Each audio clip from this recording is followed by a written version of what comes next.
and also regarding existing litigation. No action was taken.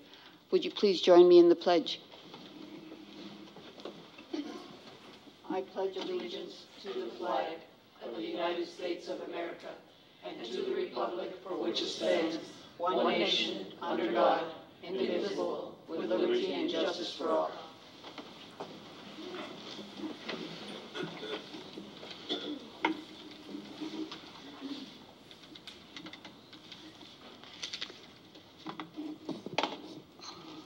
Can I have your... No. We already did roll call. I would like to entertain a motion to approve the agenda unless there is any suggestions for alterations. I move to approve.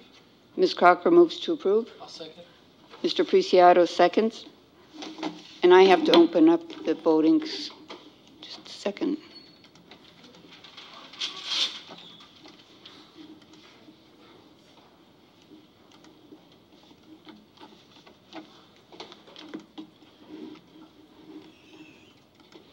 Please vote.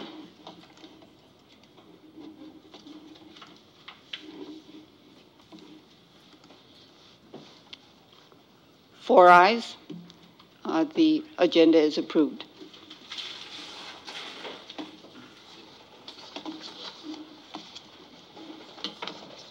Next, we moved on to recognitions and celebrations. And this evening, it is our pleasure to spotlight the McGregor campus. Superintendent. Thank you, President Thomas, members of the board, ladies and gentlemen. At this time, I would like to introduce our principal at McGregor campus, Mrs. Julie Calderon. Ms. Calderon, would you please take it away? Thank you very much. Good evening, board members, cabinet members, and of course, esteemed guests. So thank you for your time this evening. So it's been my pleasure to serve in my first job as a principal at the McGregor site. So again, thank you. So the McGregor site is home to 3 alternative education schools and programs. I'll start by talking about Bridgepoint Continuation High School. So I think I'm doing this the right way. I hope so. So Bridgepoint is home to 80 students at this point in time. We are currently still doing intakes. So I have about 6 incoming 4th quarter students, and we are still making contact with families and working with Newark Memorial to get more students to us. So if you know of any families or students for which Bridgepoint might be a good fit, please send them our way. The majority of those students are seniors, many of whom will be graduating in June, and quite a few of them are males. So there's 48 young men on campus. I'm happy to report that we were able to reinstate Joven Noble, which is a program that works with young men of different ethnicities on positive life skills. And so we were able to bring that back with the help of our COST team. I'll be talking about COST a little bit later in this presentation. Some of our focus areas this year at Bridgepoint, well, I think the main one that has really kind of taken up a lot of our time and energy in a really positive manner has been our participation in our WASC self-study. So Bridgepoint High School will be hosting a WASC visiting team starting on April 30th until May 2nd, 2018. So I know that I'll be in touch with both the cabinet and the board to help participate as part of that visit. And this is our initial visit, meaning that we were accredited 3 years ago and given a 3-year accreditation. And so this is the first time a committee will be coming to our school to see what we've done with the original team's recommendations and what our goals are now. So it's been a really wonderful time for us to collaborate, to be reflective about our practice, for me as a new principal to kind of work with the team on and looking at what we do well and looking on what our goals are for what we want to do in the future. So it's been a very, with a small staff, you know, we've served as a committee as a whole. You know, typically when you do a WASC, you do it with an entire school. And so you have anywhere from 50 to 80 people collaborating in different focus groups. Well, I've had a very strong team of 6, apart from myself, working with me on the same process that the big schools go through. But I'm happy to report that we met our deadline, and we're very excited to move on to the next phase of the process, which is preparing for our visit at the end of April. Some of our other focus areas that are very important. Attendance, of course, is big for all schools, but especially at Bridgepoint because so many of our students come to us disillusioned, disconnected from school, and so it's really up to us to kind of revive the motivation to be in school. And so this is my biggest challenge as a principal of Bridgepoint, is to, raise our attendance, and so this is something that we're going to continue to work on. And then what we are really good at is wraparound services, and I'm so excited that my parent partners are here. They're a crucial part of our COST team, our Coordination of Services team, which is currently serving combined between both Bridgepoint and Crossroads, approximately 53% of the students in those programs. So 53% of Bridgepoint and Crossroads families are being served through COST, whether that's individual therapy for students, support groups for students, and various connecting families with various resources, anywhere from legal services to basic needs like food and diapers, furniture for families, clothing. We are serving a lot of needs, but I'm really proud to say that I think we're doing a really great job, and our families are very grateful to the wraparound services that we provide at Bridgepoint and Crossroads.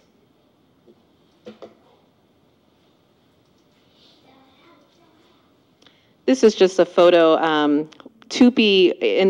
Unfortunately, this year we were unable to offer leadership, but a lot of the kind of students that would have been attracted to leadership are participating in TUPE, which is our tobacco prevention program. And so these young folks have gone to a couple of conferences now. They did one out in Dublin in the fall, and then recently in the winter they went out to UC Berkeley to the Clark Kerr campus and joined several hundred other high school students and took part in training, and they also do mock trials. And so it's a great opportunity for Bridgepoint students to work with students from Bay Area high schools. We're also home at Bridgepoint to the TAL program, the Transition to Adult Living and Learning.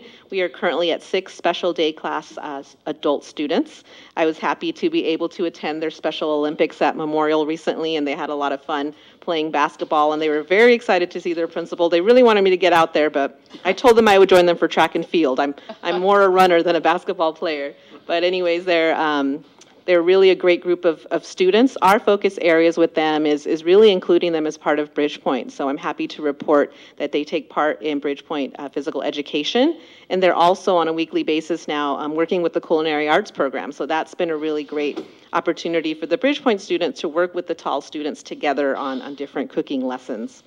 The TAL students get technology-rich instruction in academic and life skills, and so that's exciting to go in there and to see Common Core education happening with our young adults. And then, of course, their workability opportunities that they're able to go out and work at CVS, work at Roundtable, get those life skills that are going to enable them to go out and be contributing members to the community. I'm now going to move on to talking about Crossroads Independent Study. We are currently home to 52 students. 30 young women, young girls are part of that, so the majority there are females.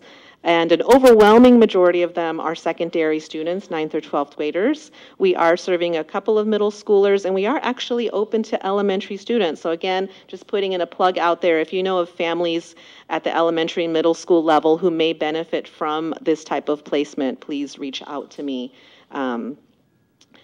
Our focus areas at Crossroads this year as the new principal, it was important to me to look at appropriate placement.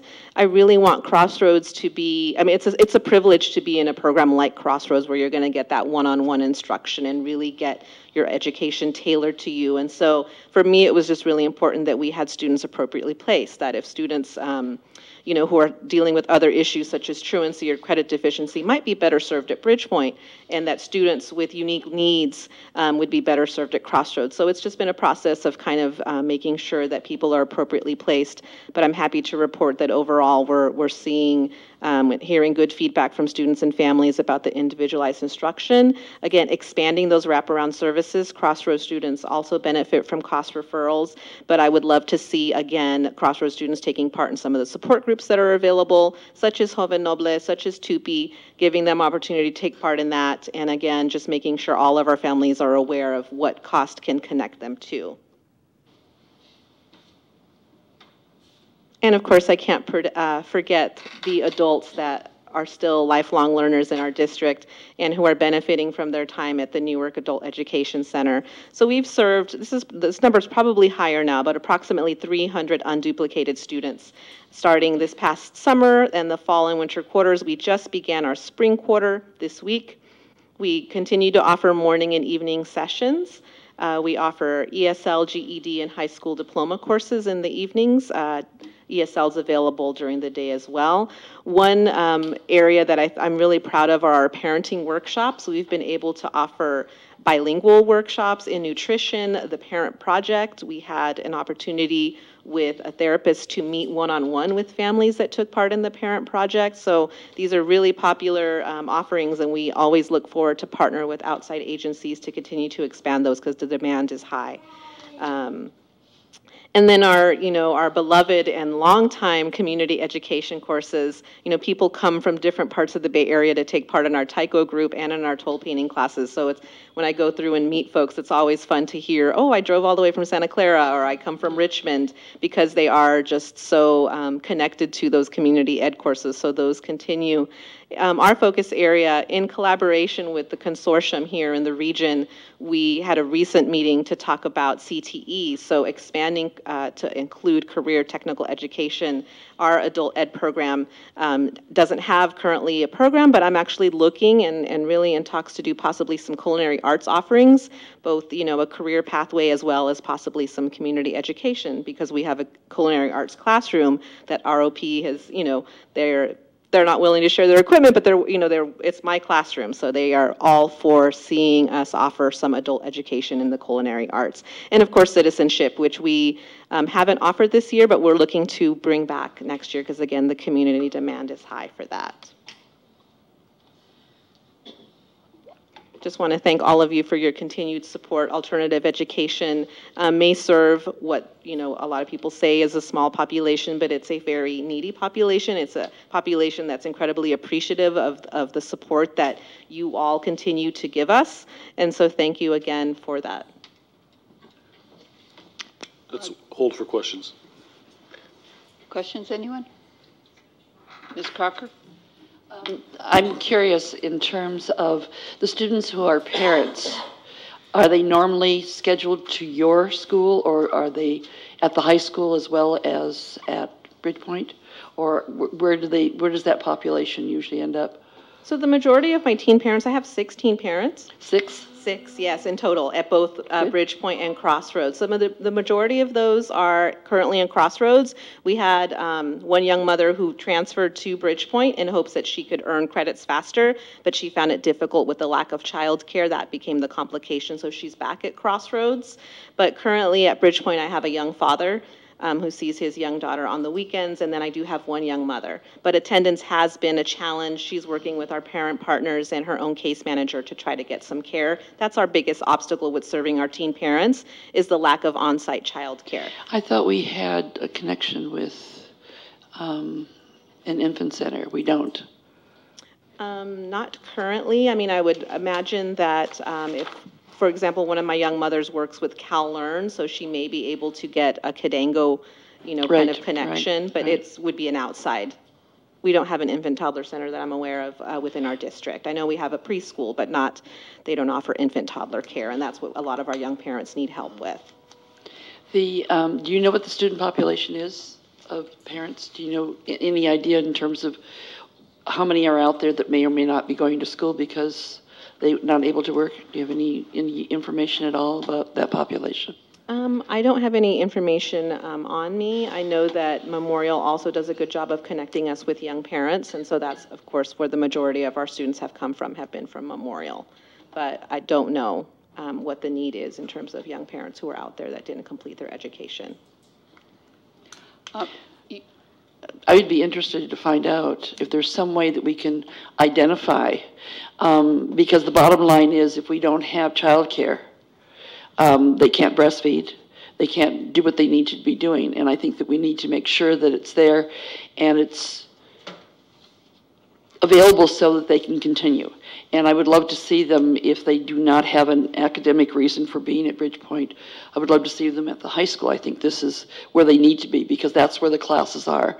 Oftentimes it's the teen parents that are the stars at a continuation school because oftentimes they've been placed there because they're parents, not because they academically need that kind of environment. So I would like to see a more inclusive kind of relationship, and I don't know what our population is. 6 sounds little, but I would be delighted if that's all there is. I mean, truly, but it does sound like it's a small number. So I don't know whether there's other places where we could find out. Whether some of our kids go to Robertson in Fremont, I don't know. Okay. I have a question. Yes. Can you tell us a little bit about the capacity that you have to add students and how you are working with the high school to identify students that could benefit from Bridgepoint? So we have definitely room for more students. We could actually probably take another 40 more students. This year, we had an articulation meeting right at the beginning of the year with the high school that involved all administrators and all counselors, kind of revisiting again the process. In the past, the process was a written process, which was time-consuming for parents and sometimes got lost in the shuffle of paperwork. And so one of the first things I did was to get rid of a written application and turn it into a shared Google file where all parties could go on and enter information about students and update notes so that we all have access to this file to see who were the students, who were the families, what steps have been taken, have they met with their counselor to review their credits. Are parents involved? Has there been a meeting with parents? Because sometimes, kids come and request, sometimes parents come and request, and this kind of streamlines the process. And so it's the first year that we're doing this Google Doc, but at least that way we are all in communication, so students aren't getting lost in the shuffle. Because sometimes we do hear, I've been waiting for months to have my application read, and we wanted to streamline that. So we are working closely with Memorial. The other way, of course, is the traditional way of picking up the phone and saying, hey, Julie, I've got this student, can you accommodate?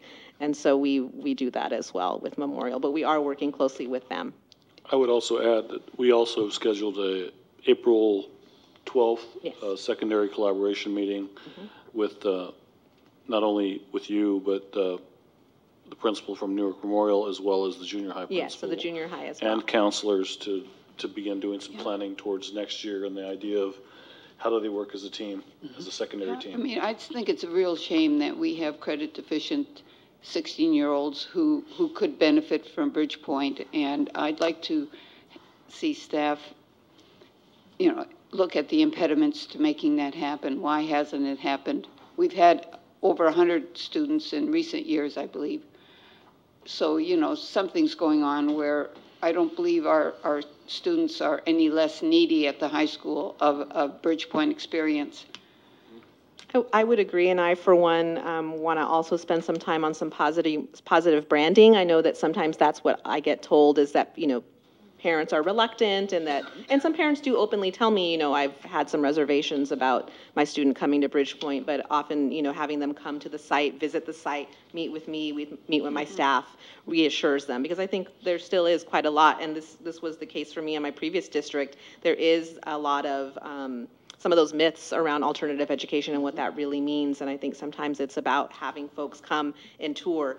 So we are having an open house on April 11th, which I'll be putting out on our website and sharing with our parent partners to share out, because I think it's a good opportunity for those freshman parents, even middle school parents, to come and check out the site and see that, who my staff is and what my site looks like. I think is an opportunity for folks to come and see things for themselves. Okay. Thank you. You're welcome.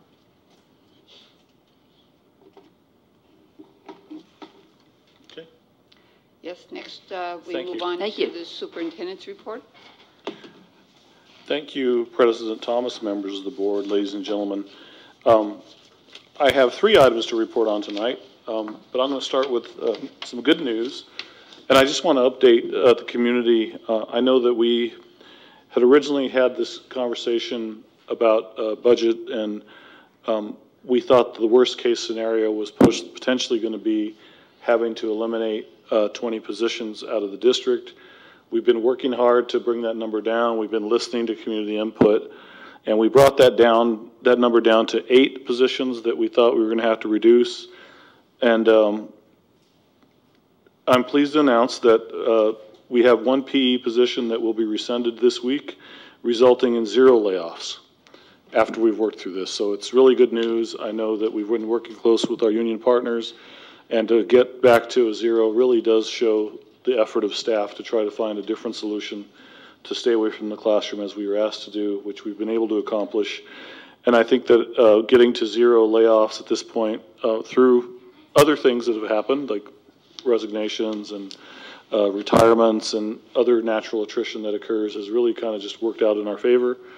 And that's part of it, and part of it is just hard work on staff's behalf. And I especially want to recognize our HR team and Ed Services team for just trying to find scenarios to make this work and really rethinking and relooking at everything. So really good news, and I'll send out an update tomorrow, as I usually do. But I just wanted to share that. I don't know if there's any response to that, but I wanted to at least update you on that. Good news. Well, I think that it's important for the public to understand that we had legal constraints, and it wasn't a matter of trying to make people uncomfortable in terms of the fact that there's a potential layoff, but we had to keep our options open until we could find out what the money was like and what the enrollment was like. So it was not a matter of trying to make people feel uncomfortable. It was a matter of what we needed to do legally to keep our options open. So I'm delighted that staff was able to work it out, and thank you very much. Another point of clarification relative to budget is I've been receiving a lot of questions about certificated employees who are classified as temporary. And temporary employees are hired under a temporary contract with the district at their initial time of employment through June 30th. And this is understood at the time of hiring. There are many reasons that a certificated employee may be classified as temporary and not be eligible to enroll in probationary status, thereby starting to earn tenure with the district. So let me give you some of the reasons why someone would be categorized as temporary. The employee was hired to backfill for a probationary permanent employee on an approved leave of absence. So that's one temporary person that we would have covering for someone on leave of absence. A second one would be employee may have been hired under the approved CTC emergency credentials, such as a special term contract, like a retiree working 75% or more of the school year, short-term staff permit, provision for intern permit, or teaching permit for statutory leave. So those are other examples of a temporary employee. And one other example is teachers who may have credential issues, such as they may need to earn additional authorizations, such as CLAD or English learner authorization. So even though the temporary contract under the teacher signed at the beginning of the employment states clearly that their beginning and ending date of their contracted work year under California Ed Code, they're formally release all teachers working under a temporary contract. It's a matter of formality. So we still have to do that. I think there was just a lot of clarification about what is a temporary employee, and Ed Code's confusing. So I thought I would just offer that for the public to understand that there's a lot of rules around it. We're heavily regulated. Any questions about that? Item? Oh, the third and final item that I wanted to share with you, actually the second, those are both under the first item. The second one is we had a great meeting with some students at the junior high school.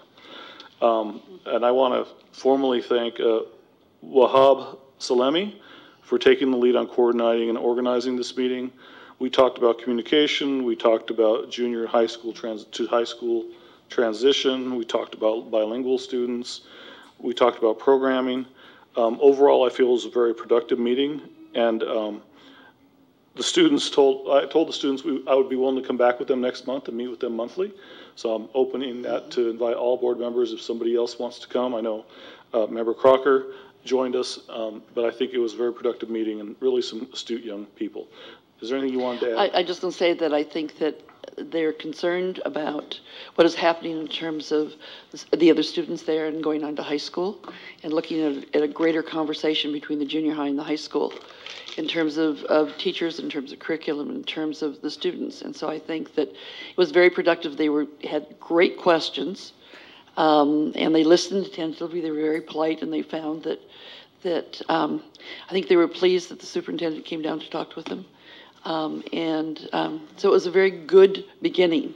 Mm-hmm. And I like the fact that you're offering this on a monthly basis. I think that was great. Shar was with us, and of course they know her, and so that was always a nice thing to have her there, because it was a good, familiar face. Yep. Good. Then my last item is just a little bit of an update.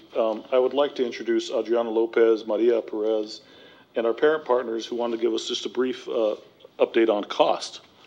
Mm-hmm. It was brief enough to have them do it here instead of Good. 3 minutes, because it's more than 3 minutes.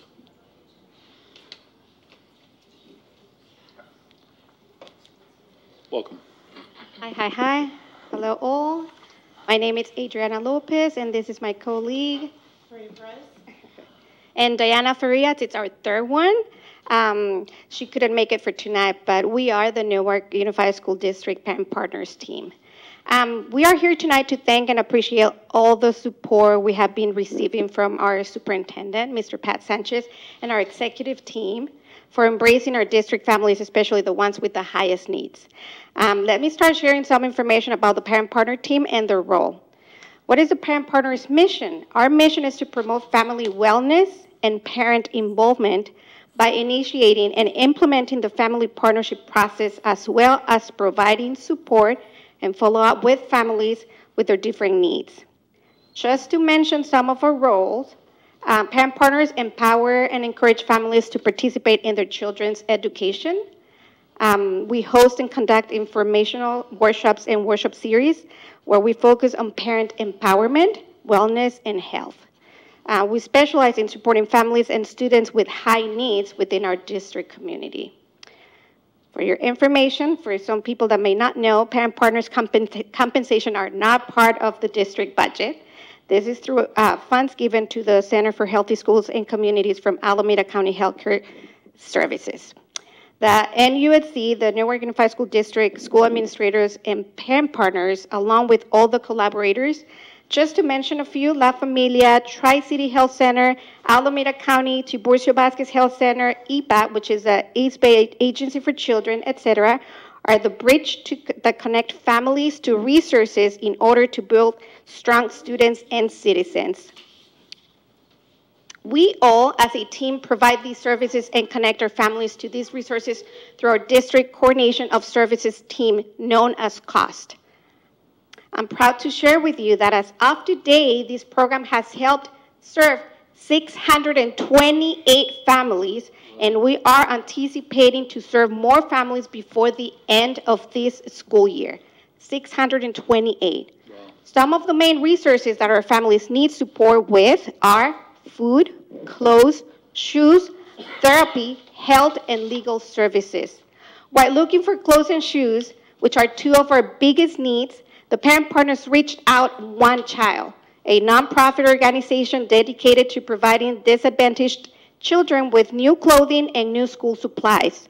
One Child began in Fremont, California 18 years ago, and with the lead of Mr. Tony Dutra as a CEO, it now serves families throughout the Bay Area. One Child's goal is to promote self-esteem in underprivileged and underserved children. One Child offers these services on a volunteer basis through donations focused in bringing joy to the lives of children, one child at a time. Looking to obtain clothing assistance for our family, we found that this organization is considering to expand their services to other nearby communities, besides the ones they already covered.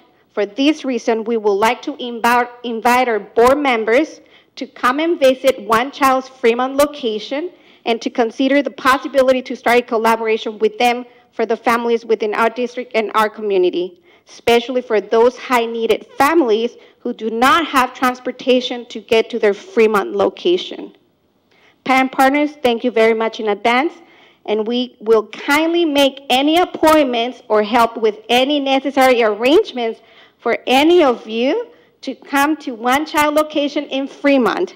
If you have any additional questions, please feel free to go to their website, www.onechild.org, or please feel free to contact me or any Parent Partner. Thank you very much from the bottom of our hearts. Thank you on behalf of the most needed families in our district. One thing I want to add, I was able to go visit the One Child Center, and one thing I really thought was very powerful about that visit is they're very thoughtful about how they do it. What they offer is resources for families, and it looks like a small store, but they only bring in one family at a time. There's never overlap. They're really treated with a lot of dignity and respect, and everything they get is brand new. There's nothing that's used that they get. They get new notebooks for kids for school. They get backpacks. They get new clothing. They get to kind of go shopping, and they leave with stuff that they need that's new. And I thought that was powerful. And they really do it just by fundraising. It's not something that they do, and they would charge us for. But I think it's worth at least going to look at, and something that could be beneficial to our community. And they do one family at a time, so they make appointments. They have a really good system and dynamic, and they take that family. It's either we've been having a lot of single moms and dads lately, so they take the families with all their children, and they get to choose. They get to even go and feed the clothes right there. So it's a really good environment for the whole family. So that really helps with their self-esteem. So we will really like you to come and think about that. Okay. Thank you. Good. Okay. Thank you. Thank you. Thank you. Any comments? Yeah, I was going to say, in light of thinking about what we did with facilities on our space, this could potentially be a good use of district space, that mapping out some sort of room as a partnership, right? So if you don't charge this particular partner as an example, like that would be the partnership, and then you help kind of fundraise. So that way you could provide a Newark site. So maybe we can think about those Actually, that's what they're considering for us is they just need space. They'll revamp it, and they raise money, and they would help us build our own system to raise money as well. So they're not really asking for money, but they would like to explore. They did look at some of the space, but I think it'd be good to have a few board members to go see it for yourself. And I think one board member has gone. I think Mr. Rodriguez has gone to visit. Is that correct? Yes. But it's open to everyone, and we'll schedule it appropriately. If you just let Char know, we'll work it out. Good. Okay? Thank you. Okay. And that concludes my report. Thank you. So next we move on to staff reports, and Superintendent, next we move on to public comment on non-agenda items. And we have several folks that are going to be addressing us, and we do have a translator here if anyone needs translation. So I'd like to call on Maria Zavala.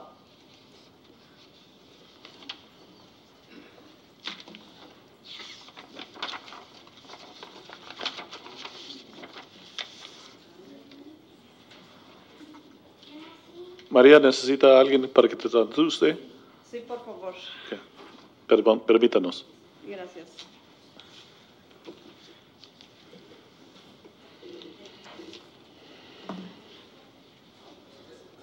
Waiting for the translator. Here she comes.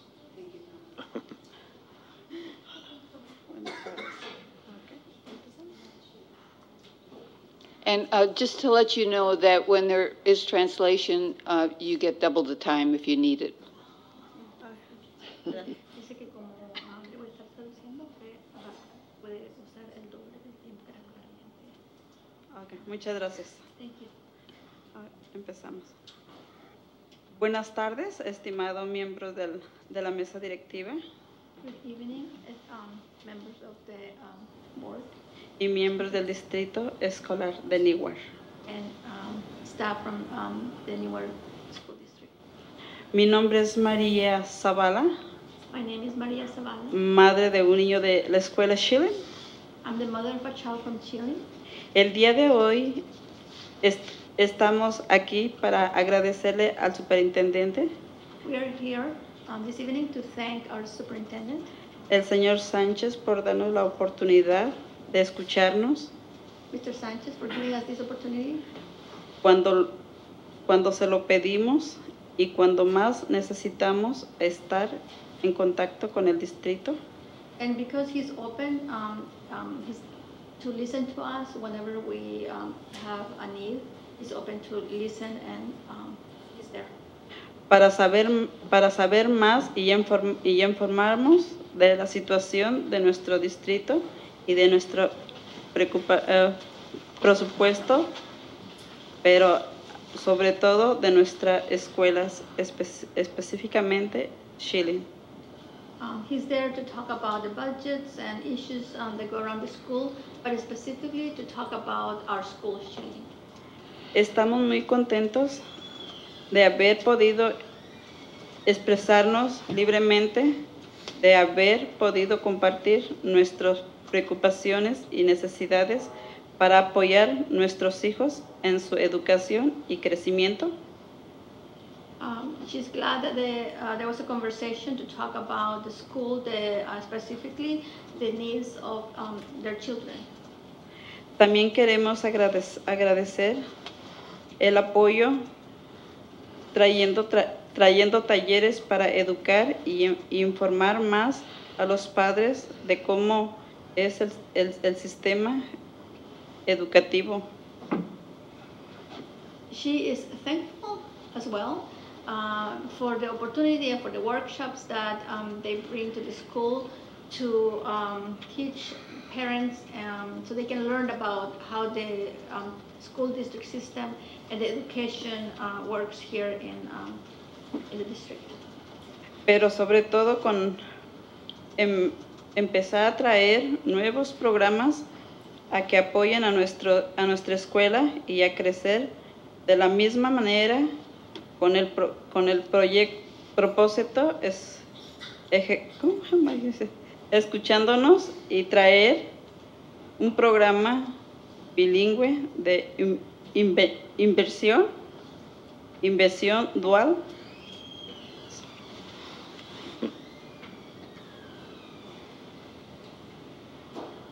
Inversión dual. Yeah. Okay. She's also thankful for any other programs that are provided by the district. Specifically, she thanks them for being able to bring bilingual education and or dual immersion classes. Este tipo de programas ayudarían mucho a traer familias nuevas a nuestro distrito y a valorar el bilingüismo en nuestras familias. Okay, these type of bilingual programs will help to bring more families to the community, and also will help to value the bilingual education and bilingual families. También gracias por permitir que los papás ayudaran a seleccionar a la nueva directora. Thank you for allowing the parents to participate in the selection of the principal at the school.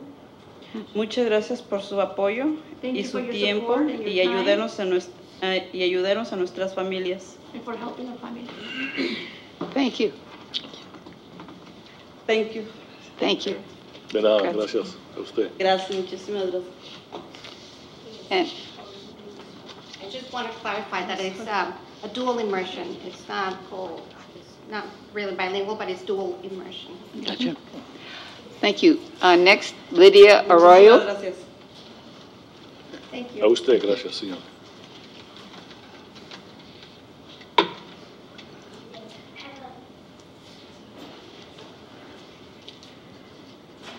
Buenas tardes a todos los miembros de la mesa directiva. Good evening. Yo estoy aquí para agradecer públicamente al señor Sánchez por el apoyo que le dio a uno de mis hijos para que el año pasado se pudiera graduar de la high school. I'm here because I'd like to thank Mr. Sanchez for the support that he provided him, especially to help his son graduate last year. Mi hijo se enfermó y tuvo que permanecer en casa por un largo periodo. My son was ill and he had to stay at home for a long period of time. Desafortunadamente, el sistema educativo que hemos tenido no es adaptable para algunos casos especiales. Unfortunately, our education system, you cannot adapt it to certain situations. Talking about the special needs program. Quiero agradecer al señor Sánchez por escucharme y escuchar a mi hijo. I want to thank Mr. Sanchez for listening to me and for listening to my son. Y su ayuda, For his help, porque así mi hijo pudo graduarse de la high school because my son was able to graduate from high school y pudo retomar sus sueños y su meta de ir a la universidad. and he could retake and reach his goals to attend the university Y estudiar ingeniería. and to study engineering. Gracias, señor Sánchez, por haber puesto su tiempo y su ayuda para que los sueños de mi hijo no se fueran a la basura. Thank you, Mr. Sanchez, for helping us so that my son's dreams will not go to the trash. Si todo sale bien, If everything goes well, mi hijo este verano va a ir a la universidad. this coming summer, my son is going to attend the university. Por favor, siga apoyando a todas las familias que lo necesitamos mucho. Please Muchísimas keep supporting gracias. our families because we need it. Muchísimas gracias. Thank you. Thank you, See you later. thank you.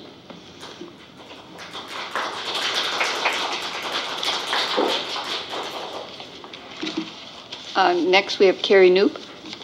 Mr. Knoop?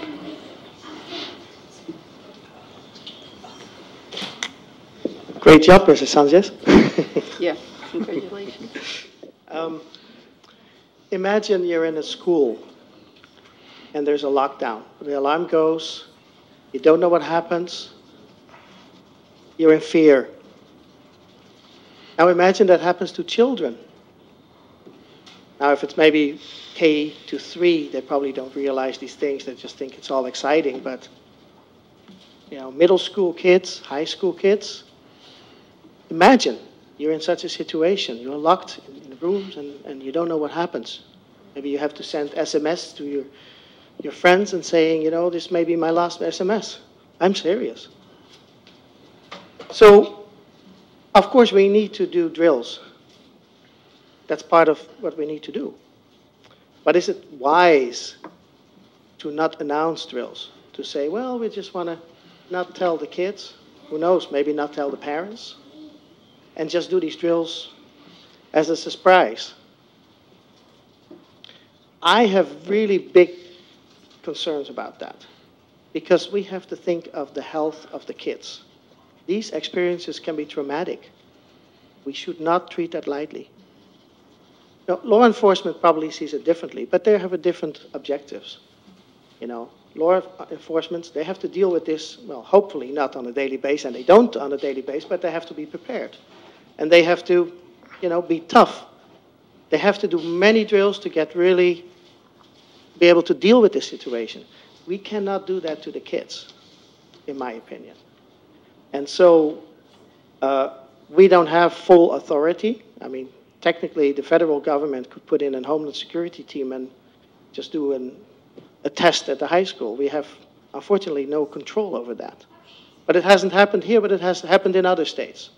In New York, a SWAT team would come in and just test the readiness of the kids. In my mind, terror is part of life, unfortunately. And I think the best way to deal with terror is to go on with life. Don't let terrorists or terror break you down. You have to move on. You cannot change your life because of terror. And so when you have drills, I understand drills are mandatory, you have to do drills, but think about the kids and make sure that you don't terrify or traumatize them. Thanks. Thank you.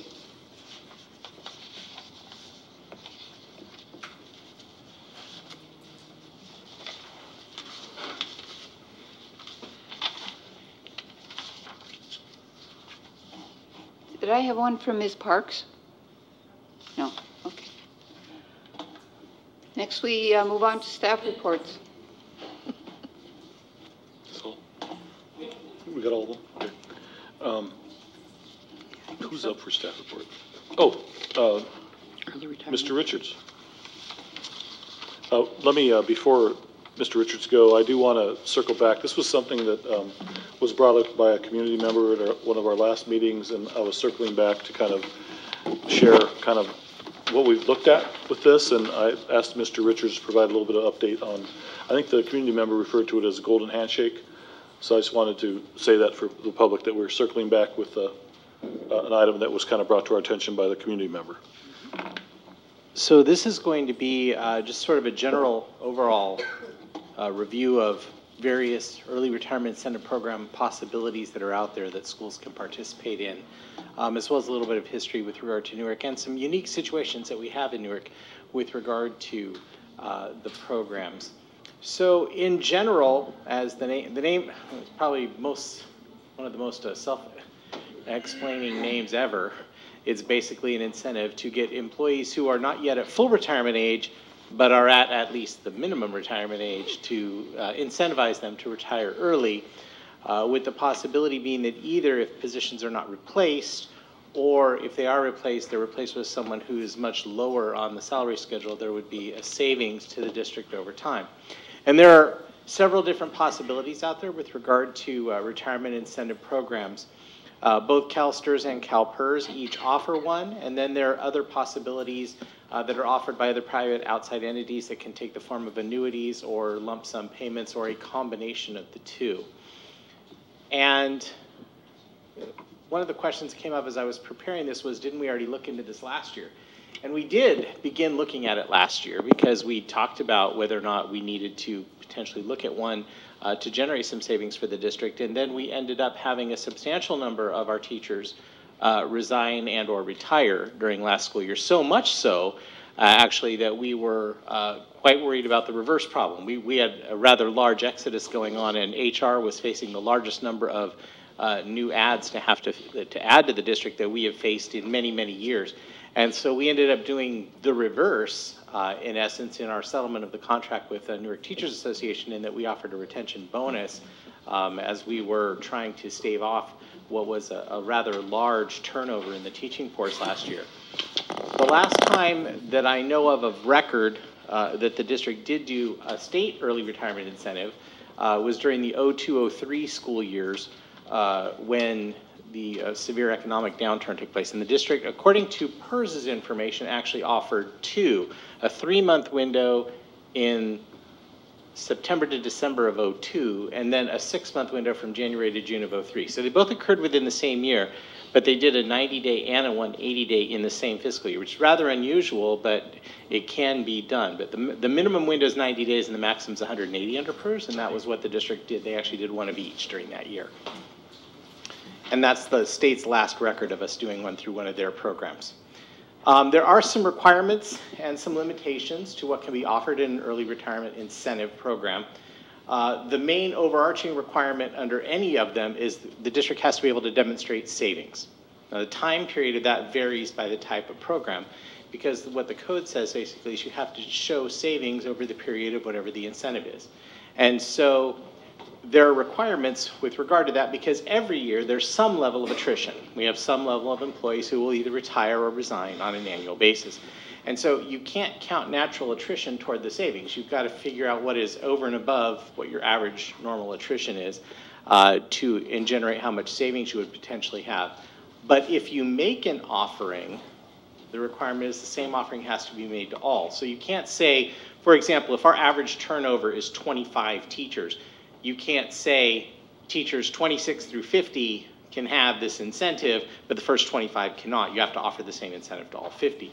And you have to calculate the savings accordingly, but only off of what you would be above the normal attrition rate. Additionally, you have to factor in as part of the cost of the program post-retirement health. For the classified employees that are in CVT, their contract dictates how much post-retirement health they get, and it varies based on when they were hired in the district as far as to what age they receive payout. And then for teachers, it's the CalPERS minimum that we have to cover for all of the retirees that are under the PERS system. We don't have a contribution above the CalPERS minimum in this district for the certificated employees. So one little known fact, and one of the things that is in school services report, which was also attached to this particular agenda item, with regard to when looking at early retirement incentives, is once something becomes ongoing, it really isn't much functional as a retirement incentive. It basically becomes part of your natural attrition. And we actually already have 2 sections of our teachers contract that have early retirement incentives built in. They're not huge in dollar amount, but they are continuous. So the teachers under their current contract, if they send in their letter of intent to retire by February the 1st, in or before the year at which they reach the age of 60, then they can get $850 a year towards health premiums until they reach the age of 65, over and above the CalPERS minimum. Additionally, if they give notice 3 years in advance, anywhere between the ages of 55 and 60, then they get an additional $300 per year for 5 years on top of that. with regard to the plans that are available, STRS has a 2-year service credit plan. They used to have what was called the 2+2, where they got 2 years of age credit and 2 years of service credit. That went away under PEPRA. So all that survives now is the 2-year service credit plan. Again, it has to be designed to show that there's going to be a net savings to the district, and the entire cost of the actuarial value of the plan has to either be paid upfront to CalSTRS or over an 8-year period at which the district's charged 7.5% interest. For the classified employees that are members of CalPERS, there's what the board can pass as what's called a 2-year service credit resolution. So similar that it gives 2 years of service credit toward the retirement system, but there are some extra certifications that we have to do, that it's due to either mandatory transfers, layoffs, or demotions that constitute at least 1% of the job classification, department, or organizational unit, and that at least one vacancy will be permanently unfilled. So what's different about CalPERS and CalSTRS is CalPERS will allow you to carve it. You could say, for example, a particular division is going to meet these qualifications, so it's only offered to those divisions. What you can't do, the one thing you cannot do, is say it's offered only for one bargaining unit and not for all the other, not for anyone else at all. It's a weird wording in the law, because if you had a department that was wholly within one bargaining unit, I don't know how you would change that, but that is the way the law technically reads, is the distinction cannot be by bargaining unit, but it can be by department. So the cost of completing the plan has to go public 14 days before the board adopts it, and then the board elects either a 90 or an 180-day window period and can choose to offer either 1 or 2 years worth of service credit. And again, the district did that once or twice, 190 and 180 back in the 02-03 service year, so it's been 15 years since that's been done. It's not often nowadays that we hear a lot of districts doing either the PERS or the STRS retirement plans, largely because of the amount of savings that you have to be able to show over the period of time, because it's quite costly to give those extra 2 years of service credit. Sometimes it works, but it takes some pretty unusual situations. There are 3 that I know of, other alternative plans that are out there. 2 that have been kind of widely known for a long time, Keenan's and PARS. Oddly enough, on the very day, actually the very next day after our board meeting, when it was the question was first brought up several weeks ago, I actually got an email from a third firm called Highmark that has a voluntary retirement incentive program for schools. I had actually never heard of Highmark until I got their email, but it happened to come on the day that we were having, I don't know if they were watching our board meeting or how they knew to send me an email that day, but they each have plans. They are quite flexible. They allow us to kind of carve eligibility and do a lot more things creatively that we may want to do. But again, the overarching rule still applies. You have to be able to show net savings to the district over the length of the time of the incentive whenever you use one of the alternative plans. So that is the extent of sort of what's out there in the universe. Given the high turnover we had last year, we haven't done an assessment in the current year of where everybody is on the scattergram of age versus retirement. But it's mainly just to give the board this information so that if the board wants to give directive for us to do some further work, bring in 1 or 2 of these other firms, or maybe all 3 of the outside firms, or pull the cost for PERS and STRS to bring you back additional information, you can let us know if there's an interest on the board towards moving toward that. But we thought we'd just kind of give a general update because we haven't talked about these in quite a while. Thank you. I would say it's worth exploring, especially if it doesn't take financial commitment on our part to just look and see where we're at and whether such any plans that you outline can I do know for certain beneficial. that Keenan and PARS do not charge to do the assessment for their plans. I'm not sure about Highmark. I'd have to get in further contact with them because I've never seen their plan before. If there's no charge and it's worth the the study, there's no harm, right, in doing so. So I would say move forward is my opinion. Thank you. Okay. Superintendent, next. Yes. I'm reporting under staff this time. I want to start with actually I'm going to let Shar pull up the PowerPoint presentation, the larger of the 2. And I'm not going to go through all of these slides with you. I want to kind of hit the highlights, and I know that this has been in the packet for a while. certainly recommend reading the article if you haven't had time. And I did. it's really a good article, especially if you have a high school kid, for you to look at. But I want to go on to, keep going through slides. I'll tell you, back up a little bit more. Okay, go forward one. One more. Keep going. Just keep going. There you go. Go back one. Oh. It's touchy. That's okay. That one. So one of the things about A through G that I think is really important is it really does take a comprehensive approach. Really looking at policy, and I do believe we have adopted A through G a default. I think that was something that was in the queue. I would say probably June of 2016, because I think it was a conversation this board was having prior to me starting. But we also need to take a deeper look at how is that playing out in implementation. Specifically, and I think this is kind of our conversation as far as the workshop, you know, how do we know kids are getting it? What do we do when they don't? And how do we help kids what are we doing for kids that do get it and want to be accelerated? So the idea of extended time and creating those opportunities for kids to access A through G, how does it play out with curriculum and instruction and assessment? That's kind of the question. How do we know they've learned it? And then access and placement are really critical, and I'm going to come back to that in a minute. But I also wanted to point to, let's see if this works from here. Probably too far. We'll try it again, Shar. Okay, so don't move, Brian. Don't flinch. So really the idea of graduation requirements, A through G is default. And currently we're still functioning in a traditional setting, which is probably okay. I think that a traditional schedule does allow you to do customizing of individual schedules for high school students. Let's go to the next slide. Here's our data on A through G. So it was pulled by the source that obviously is the Silicon Valley Ed Foundation. They provide these resources to us for free, which I like. And actually they've got a good pool of people that are pretty experienced at this work.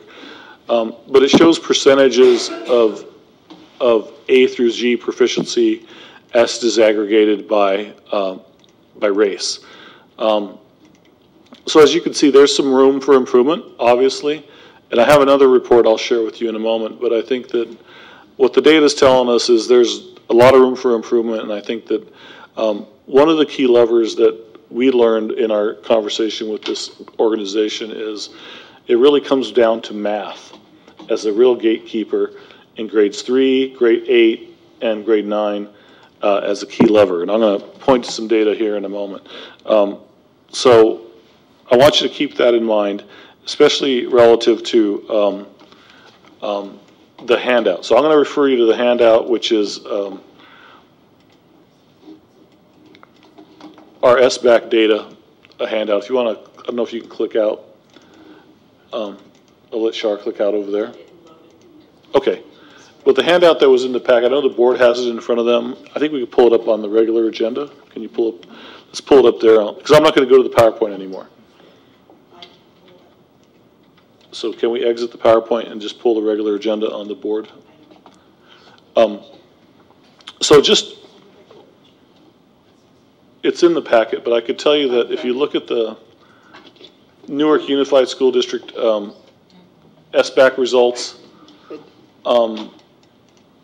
it reinforces the data that shows that we have to do better. And I think that one of the ways of doing better is, actually, let's go to the, since we can't pull that up for the audience, Shar, let's go back to the, the 2-slide PowerPoint. That's probably going to be more helpful. So let her pull that up.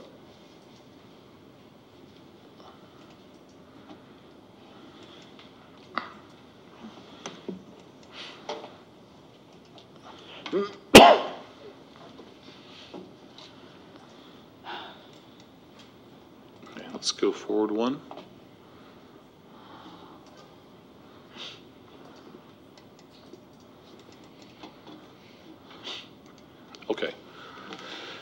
Go one more slide.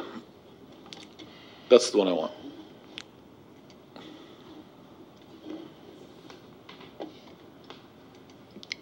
So one of the key levers that research is indicating now is that by grade 3 is a better indicator of A through G preparation than any other measure. That's something that we're learning from the partnership with Silicon Valley Ed Foundation. And then again, you look at grades 4, 6, 9, 8, 9, which is critical, and then into the high school year. But part of what we're seeing is just we need to really ramp up math.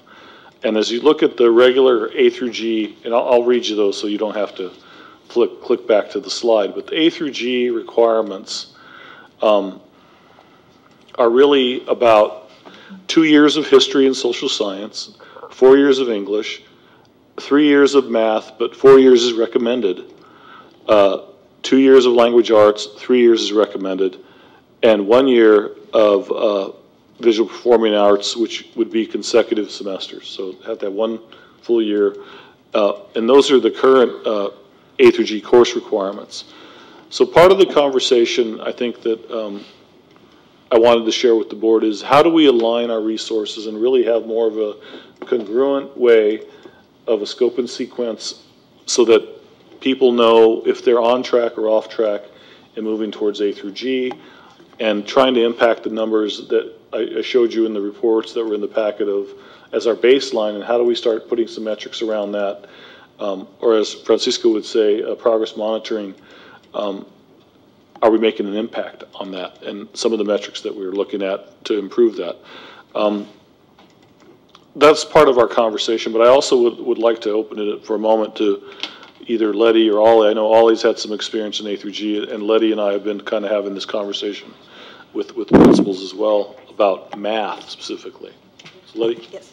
So as you know, math has been a focus for us this year, and actually this week our teachers will be voting on the math adoption and bringing that forward to share with the board. But what we noticed was that as we start to do our deeper work around instructional walkthroughs, work with our teachers and professional development, we saw that if we don't give our staff the tools and professional development that they need, it's not fair to really demand that of them. So that's part of the work that we've been doing this year. But we've also noticed that we do have to get together a work group of teachers and counselors and our administrators to really look at what does A through G look like, what is the student, high school student profile that would match the needs of our students. And so some of the work that still has not been done, and we've started the work with our administrators and we're expanding the group, is to look at what does 3 years of mathematics look like. You remember earlier this year we had our science department chair came forward and we looked at the integrated science pathway, but then what we still have to do is the other part, which is we have to look at, are we going to look at 3 years of science for our students as part of the graduation requirements? But that can't be a discussion done piecemeal. It has to be a full discussion with all stakeholders at the table, really, because sometimes there can be some unintended consequences, so we need to make sure that we have a student profile that really is reflective of a well-rounded graduate of New York Memorial High School and the McGregor campus as well. So that's what we're hoping to do and bring forward, that as we're starting to do deeper work in this area and also taking into account the conversation we had earlier, the study session around STEAM, is that what does a graduate profile look like for a student who graduates from New York Memorial or the McGregor campus. And so those are some of the next steps that we're starting to do now. Any comments, Ollie? No, I think part of, so what it means for us as we start moving into having some larger discussions at secondary, and I'm sure Tom's familiar with this, probably more than any of us, is really looking at, on this slide that's in front of you, some of the things that they've identified as high leverage things to focus on. So increasing the number of students completing A through G requirements, that's kind of obvious by our data. Accelerate A through G completion rates in kids that are lower performing, in groups that are student groups, learning groups that are not doing well. Increasing the number of students successfully completing 8th grade algebra, that's a key metric. and they've identified specific courses. Increasing enrollment and success in calculus, and increasing enrollment and success in advanced placement classes. So I think that's really a good kind of learning from our partners in this East Side Alliance. And then clicking back to the other slide, these two slides are really great to put out on your refrigerator if you have a high school kid, or even any student in the system, because it kind of points out what are some key academic things to be thinking about. Like one that stands out for me that you wouldn't just jump to, if you look at grades 12 and 13, all the academic, getting them to calculus, completing 3 or more AP classes, 4 years of math.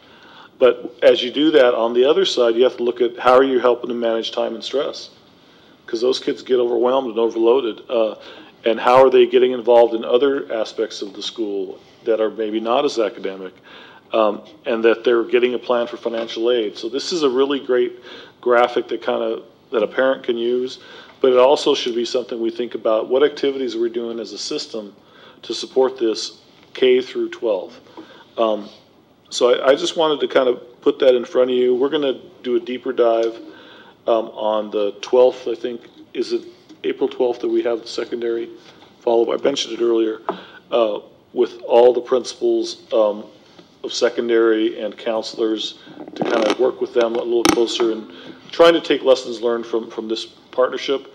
And we'll probably be participating in some of those at a very low or free cost to learn from some of the lessons learned on East Side. But I just wanted to share that with you. I'm certainly open to questions, and it's just really kind of conceptually a way to look at A through G that I think is helpful kind of at a parent level.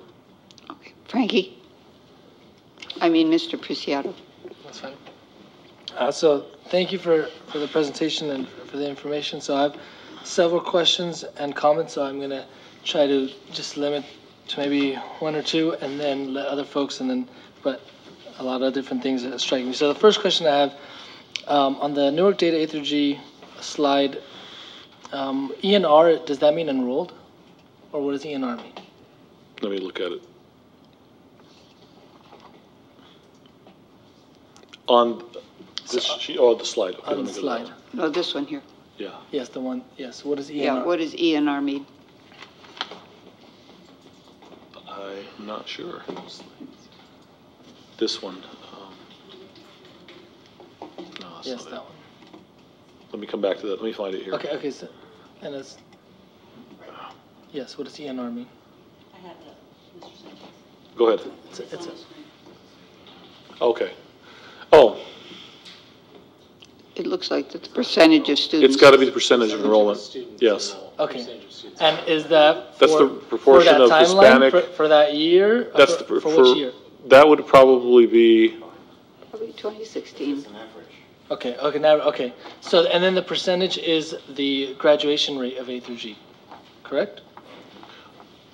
Okay. The numbers underneath the column, like 2016, is the percentage of kids who are proficient or above in A through G. At the time of graduation. If in that school year, yeah, that graduating year, yes. Okay. What do you mean?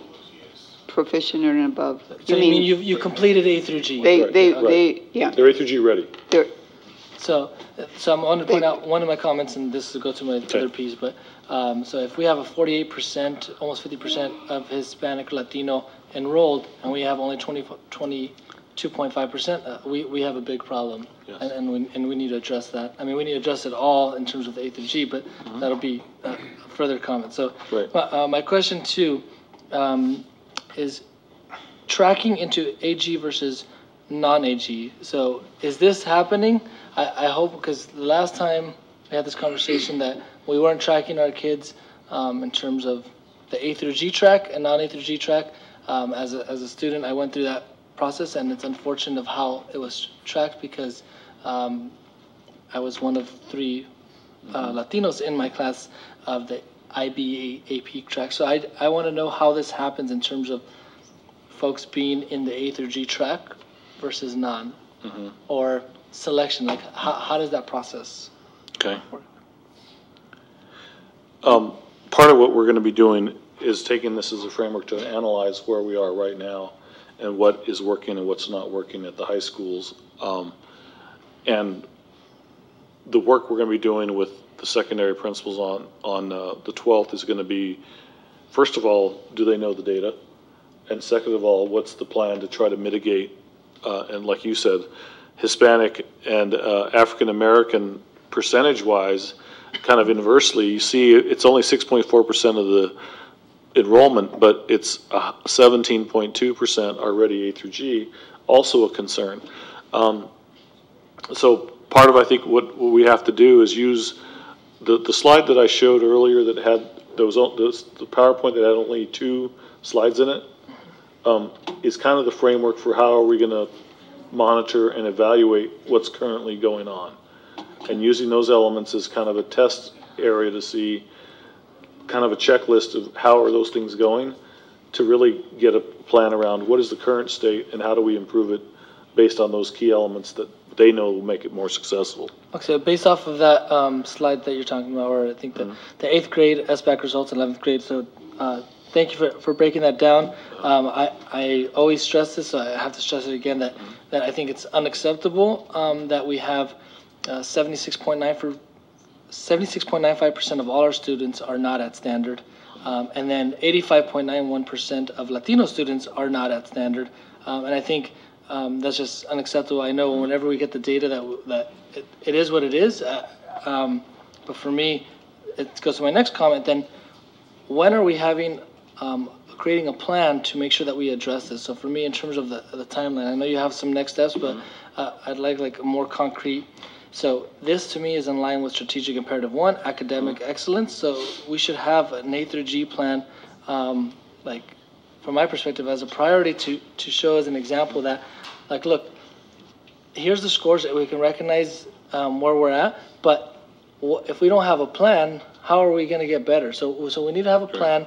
My thoughts would be by this summer, if at all possible, so that we can start implementing it in the fall, so that we see these numbers going up, just like the positive things that we saw with the, I can't remember forgetting the name, but the Readers and Writers Workshop that we, when we have a plan and we implement it, then things go up. So for me, my comment is figuring out, like, comment/question, like, and I agree. when can we have a plan? I think we can have something, at least initial steps of what we're going to do starting next year differently to really start making an impact. And it really comes down to having a tight control over the master schedule and making sure we're in one of the big elements in the conversation we had with it was Manny Barbara that came to talk with us. One of the key things is placement of students. And even though there's some stuff we need to do more at earlier grades, there's some stuff we can do sooner. And some of it's also, that's why I think it's so important to have the principal from McGregor campus there, the junior high principal there, to really think about how do we attack this problem as a team instead of looking at it like 3 different schools. So that's kind of how, so I think it's reasonable. Yeah. And for me, it's having the plan with measurable goals, just because, and sorry for, well, my frustration is because having gone through this, being the K through 12 process, it's unfortunate or it's unacceptable that we have similar rates of A through G, given where we're at right now. So I can tell you we'll have some specific next steps at the Strategic Imperative 1 interval that's planned. I think it's in May. Thank you. Okay. Ms. Crocker and then Mr. Wynn. I'm coming at it from a little different angle. I've watched in the last 20 years this whole problem in terms of algebra in 9th grade. There was a time when 40% of the kids were failing algebra in 9th grade. I happened to have a situation in my family where my son was not mature enough, so he could not understand in 8th grade what he could understand in 9th grade. And I think that we have got to be aware and we have got to be realistic in terms of what we expect the kids to do. They must be, if they're young, they must be ready for the concepts. That being said, that if they're not getting it, more of the same doesn't make any difference. We've got to approach it a different way so that the concepts, they're getting the concepts, and that means not taking the class over again. That means intervention after the first 6 weeks. And that means that the teachers have to be understanding I presented the information, they didn't get it, oh well, you can't do that. You've got to go back to them understanding what it is. People have different mindsets, they have different mind abilities, and I hate for kids to think because they didn't do well in algebra in 8th grade, they're never going to do it.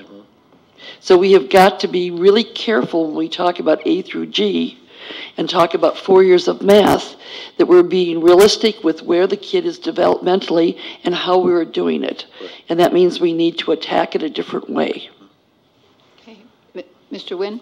So to kind of piggyback on that, and then I have my own little thing. So A-G only needs Algebra 2. So they don't necessarily have to finish algebra in the 8th grade. They have 4 chances through the 9th and 12th grade year to do 3 levels of math: algebra, geometry, algebra 2. But they're talking about doing 4 levels, 4 years of but math. A through G is still, yeah. I mean, that's the requirement, right? It's 2 years, but you have to get to the algebra 2 level. So the 4-year added on is just our own doing that we want to encourage students to take math, but it's not part of the A through G mandate. I've been of the opinion, and at the last, not the last, but several board meetings ago, when ROP gave their presentation, and I asked a very specific question about the, what I call a la carte ROP classes that are offered at Newark Memorial, and in regards to how many of those classes are A through G. And we didn't get a response to that, and hopefully we can get a response in a Friday update or later on. To correlate with that question, I then asked at the Fremont schools, how many of their classes that are offered on-site at their schools are A through G, and is there an equity issue in distributing those courses? I think there's something fundamentally wrong with either the master schedule at the high school, the course selections, or the way we program kids into these courses. There's no correlation. There's a little correlation, but there is no direct correlation between SBAC scores and A through G approval rate. I'd like to know how many courses, of all the courses we offer at the high school, are A through G and how many are not. I think that would be step 1, right? Including all the ROP classes, all the elective courses, et cetera, et cetera. And examine how students are placed and how they're encouraged to enroll in these classes, how they are recovering classes if they're not getting that C or higher to be A through G, and what are we doing for students who, because of getting a D in one class, still are able to graduate but are not A through G approved? Are we tracking those students? Are we intervening? Are we providing them summer school opportunities, after school opportunities? What are we doing to intervene, provide intervention so that those kids can recover that grade? Because a single semester out of those 15 courses of a D can basically ruin their A to G chances. And I'll give you an example of, and I just pulled up, comparison high school, San Lorenzo High School, right? Which I think, we're not comparing ourselves to Mission San Jose because it's a different demographic group, or Irvington even. But San Lorenzo, I would say, would be a fair comparison. If not, we are demographically, socioeconomically higher than San Lorenzo High School. Their CASP results for English is 25% of students who are proficient or exceeding, 25. Newark Memorial is 62.5% in the SBAC score. Wow. Okay? Their math is 14% of their students are proficient or advanced.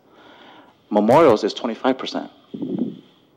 But their A to G rate is 39.8%. And ours is 31.6. So there is something fundamentally wrong, and we need to fix that because our students are way too smart and our teachers are way too talented for us to show this type of numbers. Yeah. I'd like to also say that you gave me some input about your high school, and you've been in this. You don't want to talk about that, okay? What I would say, and I think that it does start with the metrics, and I think part of the conversation with the high school, I think that was eye-opening, certainly for the high school administrative team, was this idea of are 9th graders on track or off track? And I've not let go of that concept, and I think that I know that we've seen some improvement, but it's not enough. And I think it comes down to how are we building the master schedule based on this kind of concept of what are the key critical things that are going to help, and let's build it backward from there based on data and where kids are and what's our plan to address it with staffing and with sections. But even though we went from last year number of kids to this year, last year to this year comparison, we had an increase of about 7% more kids being on track.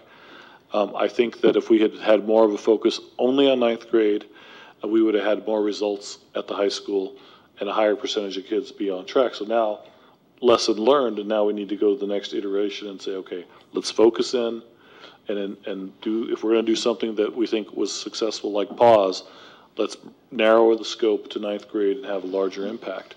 But it even goes earlier than that. It has to go down to the junior high.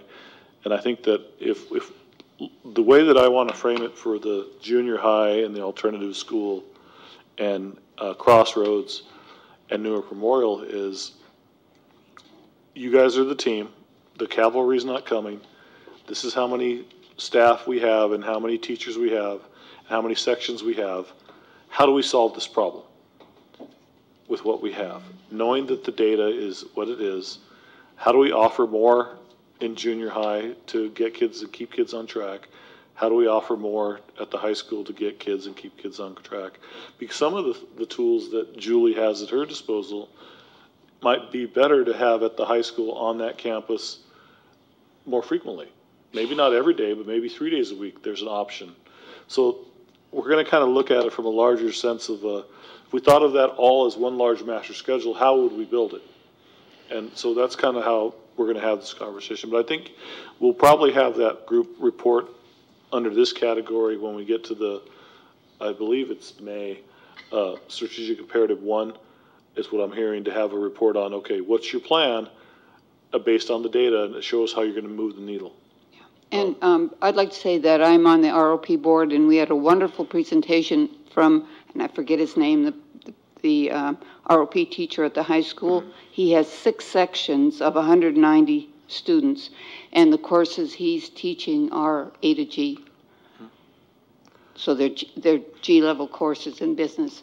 And he had 2 students that just spoke about this teacher and how wonderful his courses are, and every year he seems to be getting more and more enrollment. So I can come back, I'll talk to him, and I can come back with the entire A to G sequence and how many of our students are in A to G from ROP. So. And we can work on getting the other data. I think that's really a good look, the deeper look that we have to look at. I do want to share that at our meeting with Aloni, as we're finalizing our MOU with them to bring back to the board here, part of the conversation was around, could we also offer the Aloni English 1A for students who we could see if we could offer it using the syllabus that Aloni uses, to also have another opportunity for students who then would be able to have that class transfer to any university that could offer it. So it was another opportunity for our students who are, and it would be in regards to not necessarily an AP course, but it would be just completely transferable English 1A, which I thought was also intriguing, along with the other classes that are the prerequisites for English 1A for some of our students, and offer that as an extended opportunity after school. Let me just close with one more slide. Would you click forward to the slide that says extended time, Shar? And this is something that will be very specific, that I think has to be in the plan in some iteration when we come back to report on this. Almost there. Keep going.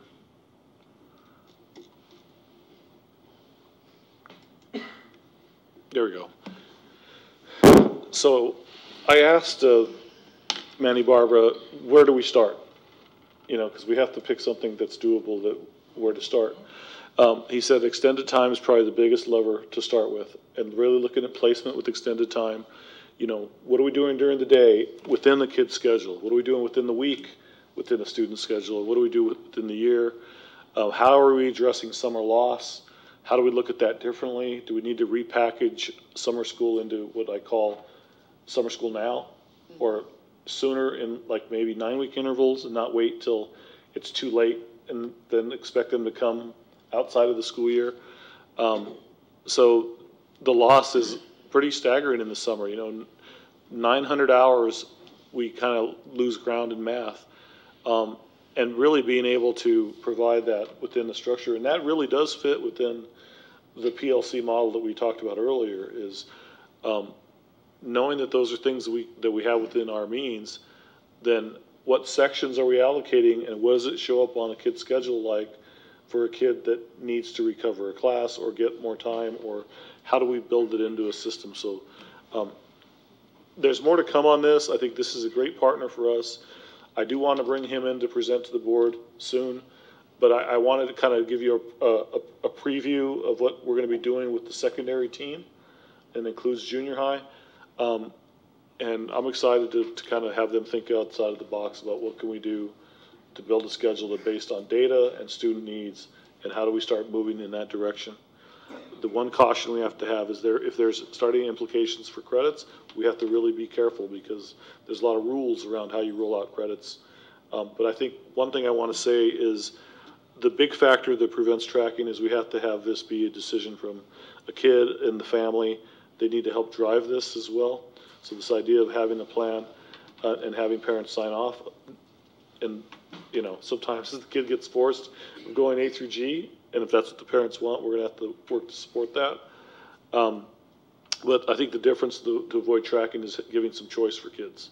And I think that's back to kind of Member Crocker's point is, it's not for everybody, but what do we offer for them? And even if we did give them a different option, there can be A through G embedded within that. Mm-hmm. I know one of the courses we had that in a school where I worked, that was you wouldn't think was high level math, but it really was with CNC machining. A lot of high level math, geometry, algebra involved, and there's some places where that really fits. So more to come on this. This is just the first of a series of reports, but I wanted to kind of get you thinking about A through G, and we will be bringing some stuff back for board to look at more in depth. I hope we look at the junior high too, and especially when it comes to time. I know there are models where you have a 7-period day and double block sessions, so two blocks for math. Right. If math is our real focus, right, let's put our emphasis on more time. More time is what matters. Okay. So that's another thing. And like I said, to Member Wynn's point, if we can really think about how students are placed in the courses, and I really appreciate the insight that he provided of some of the specific data as a starting point. So I would echo that. And for me, all I ask for is, what I'm looking for is a plan with next steps, a timeline, and then so we can then measure what we're doing. So if we need to start with this, that's okay. But for me, it's mapping out the plan, because I think for far too long, we've kind of just done a not focused approach. And I think we need to have a focused approach, especially given that we want to commit to being a STEAM district. We can't say, yeah, we want to be a STEAM district, yay, and then look at all the programs that we have. And does the high school truly believe that A to G is a default curriculum? Are they acting in that regard in terms of how they're setting up next year's master schedule? That's my question. So yes, I'm going to find out. Yeah. And we'll be hiring with someone who has a heavy experience in master schedule. That's one of my key elements. And math or science background would be nice. Hey, we want it all. Of course. Thank you. That concludes my report. I just wanted to give you we'll come back to it, and there's a lot of dense information in there. Okay, next we move on to a public hearing, and we have a speaker that would like to address this public hearing. I think you speak within the public hearing, so I will open up the public hearing on school facilities developer fees increase. Mr. Knoop?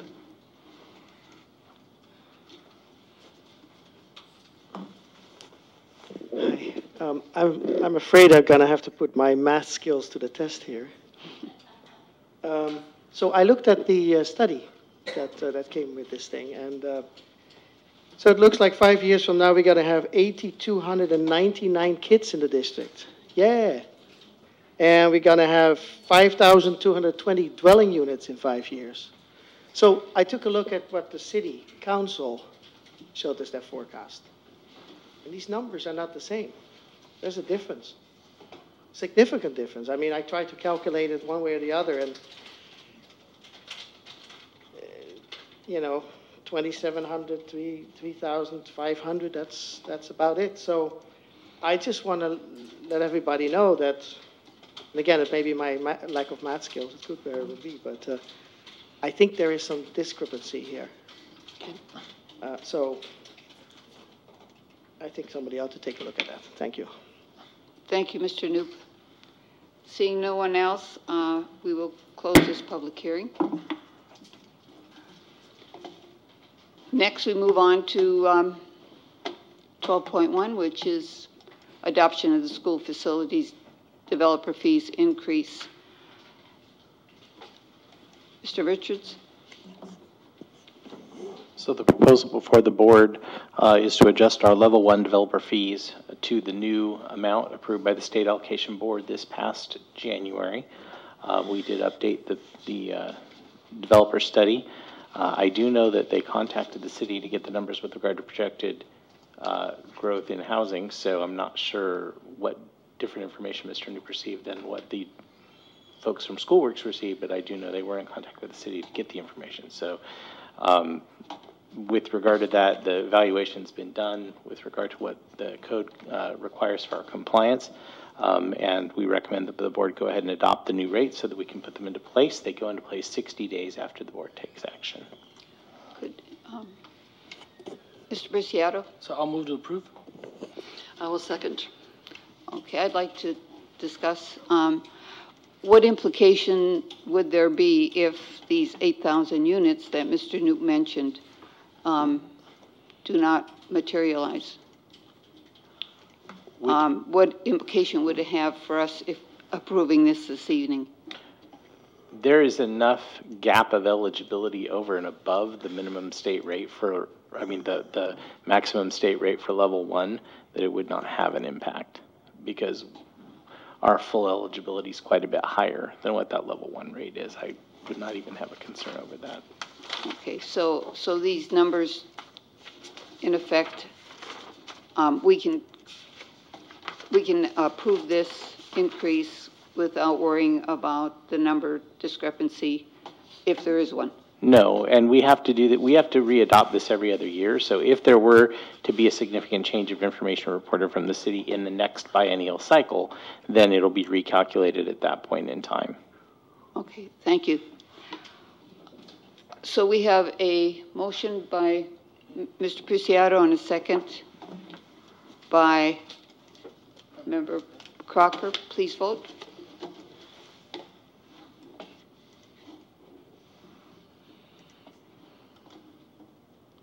Four ayes. Thank you. Next, we move on to 12.2, proposal for the architect services of a district-wide facilities master plan. Mr. Superintendent, maybe you could explain why this is coming to us in this form and introduce it. I'd like to, I think part of what I'm seeing here is we need to ask a few more questions. I don't think we're ready to take action yet. I believe this is the one, this is the ad hoc. And what I'm recommending is that a small ad hoc committee work with me to kind of vet this group a little bit further. SVA has provided a sample of additional plans and examples of a facility master plan, energy master plan, but I think we still have a lot of questions. I have a lot of questions about what the community process is going to look like, what's that input going to look like.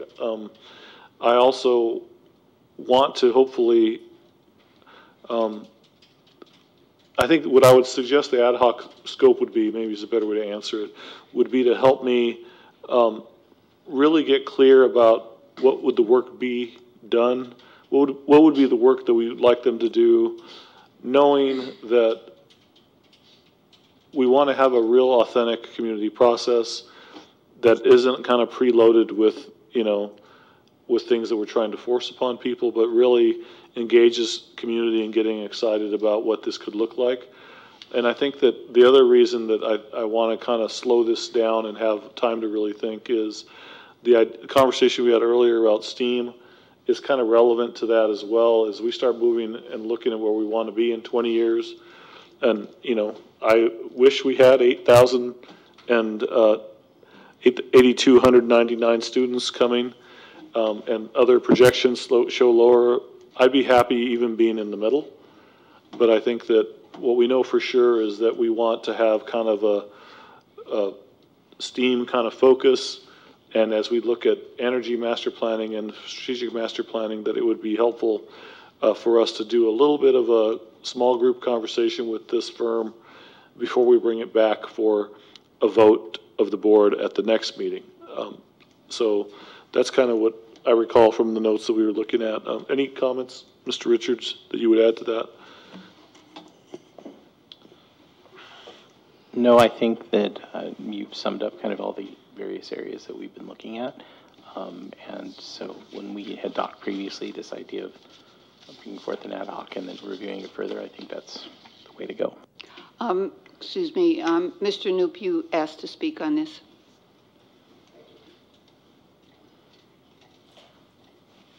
I really welcome the superintendent's thoughtful consideration about making the process an engaging process where the question is out.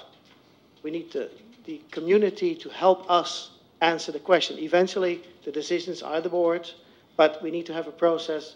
We don't want a process where we already made up our minds and now we got to sell it. Right. So I appreciate that, but on the other hand, I don't hear anything from the board members. The board members are quiet about this. I don't hear any single board member who says, we want more open about this. I'm concerned about this process. Instead, we're getting a ad hoc committee, which, by the way, is not a Brown Act committee, it's the closed committee. An ad hoc committee is an advisory committee for a certain time frame. It means it does research and it reports to the board. That's the normal definition of an ad hoc committee. But again, the board here, in my opinion, fails. I don't hear board members speak out about, we want to make this process open. It's the superintendent, and I praise him for that, if I may. But again, the board is silent, and it's just indicative. Sorry. Mr. Knoop, I'm not silent. I have a lot of notes here, and I'm sure that our other, I'm not engaged. our other board members, well, anyway, let's start the discussion, and I will start it. Okay, I really feel that, Superintendent Sanchez, I completely agree with you on getting community input. I think we did that when we did the reductions. We had a lot of discussions, a lot of meetings out in the community and at our schools, and I anticipate no less than what we've done for the budget to do going forward. I'd like to make the point that there are things that we've already accomplished, a lot of stuff that we've looked into. We had the initial Kitchell report for Measure G. We had the Dutra and Graydon study on the facilities as they exist now and opportunities for consolidating areas, making certain parcels excess that and being able to sell off property to get more capital gains without losing the functionality that we need. We did the Measure G. We've already completed a lot of projects, and we have our developer fee reports, and we have our Davis demographic study, and I would hope that we would ask SBA to really school themselves and immerse themselves in what we have already done so far, so they're not reinventing the wheel. And I think the areas that we need to investigate with the community are what is their feeling on access to neighborhood schools? How important is that to the community? What about pedestrian and bike commuters and safety, fencing, for example?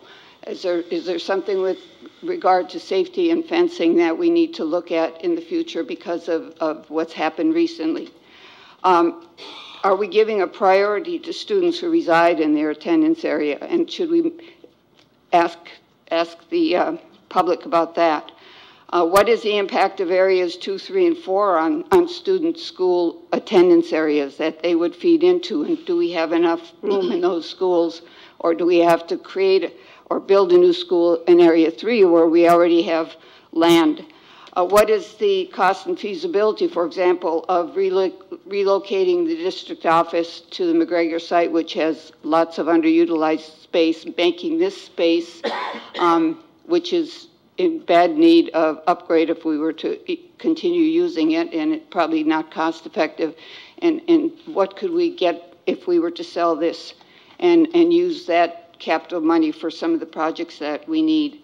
What's the cost and feasibility of building a school in Area 3?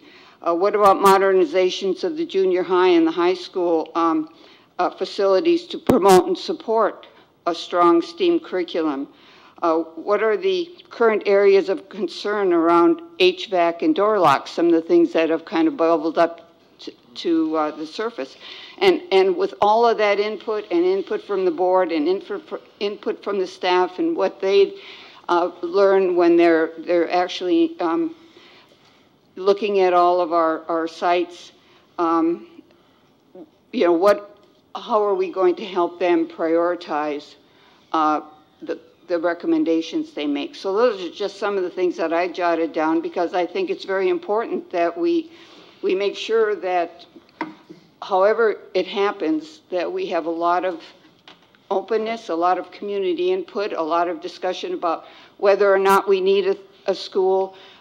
Within each of our schools, do we value green space? Do we value space for STEM activities, so forth? That's my thought. Mr. Nguyen? Thank you. And at the previous meeting, when I requested a sample of a strategic plan that both firms recently completed, so the SVA sent in their sample report, and I did have the opportunity to read 303 pages of the report, and the vast majority of this report is basically a facilities assessment, not necessarily an input session. They essentially went to every school site in Washington Unified School District, and basically did probably with MOT or someone, did a assessment on roofing conditions, on walls, hardscape, et cetera, and they just synthesized that information. From my understanding of a master plan, of a district strategic facilities master plan, is they do that in addition to making sure that when they visit every single school, that they speak to that community and get input and have that community present or give to them, provide to the firm their vision of what the future of facilities at the district, at the school, in their community looks like. They do this for all the schools. They do it with the board, and we tell them our vision. They have the same meeting with you guys to tell them your vision and mission, and they combine all those visions together to create this document. That was starkly missing from this 303 pages. There was none of that. This boiled down to basically an assessment of the physical conditions of all the schools in Washington Unified. And so the fact that they have sent us this as sort of like their exemplar, right? I would surmise that this is their best showing as a sample of what they can produce. Frankly, I'm very disappointed in the caliber of this this product. It doesn't fit what you mentioned earlier about getting the vision of everyone involved, involving all stakeholders and providing input. At the end of the report, their recommendation was, fix roofing, fix some hardscape, do ADA accessibility. Well, we probably don't need to pay someone X $100,000 to tell us we need to fix those items. Thank you. Ms. Crocker? You're looking for an ad hoc committee to do what? Really to get clear about what is the scope of work that we need to put out to either this group or any group, if we might even go back out to take other proposals, but have a more refined scope of work. So what I'm thinking about is, there's kind of three bubbles on my notes here. The first bubble is really, what's the background? Do you really know our district? Have you reviewed where we've been? Have you looked at foundational documents like the studies that Member Thomas mentioned, plus other documents of what we've had with student performance? And they need to get to know us first. And then the next bubble is really, what's the engagement process? And what does that look like? And really more of a grassroots instead of a top-down process that starts with the site level and bubbling that up. And then the final bubble is what are the recommendations that are based on kind of what Member Wynn mentioned of areas of agreement after doing this whole process in a kind of no surprises plan. When the plan finally gets into the recommendation form, no one's like shocked if they're saying, where did that come from? I never talked about that. I never heard about that. So I think that's part of it. I think that generally when you put out an RFP, you know, it's somewhat vague. And I think that maybe we need to take a step back, reevaluate, and maybe resubmit another proposal. We have time. There's no reason that we have to use this company.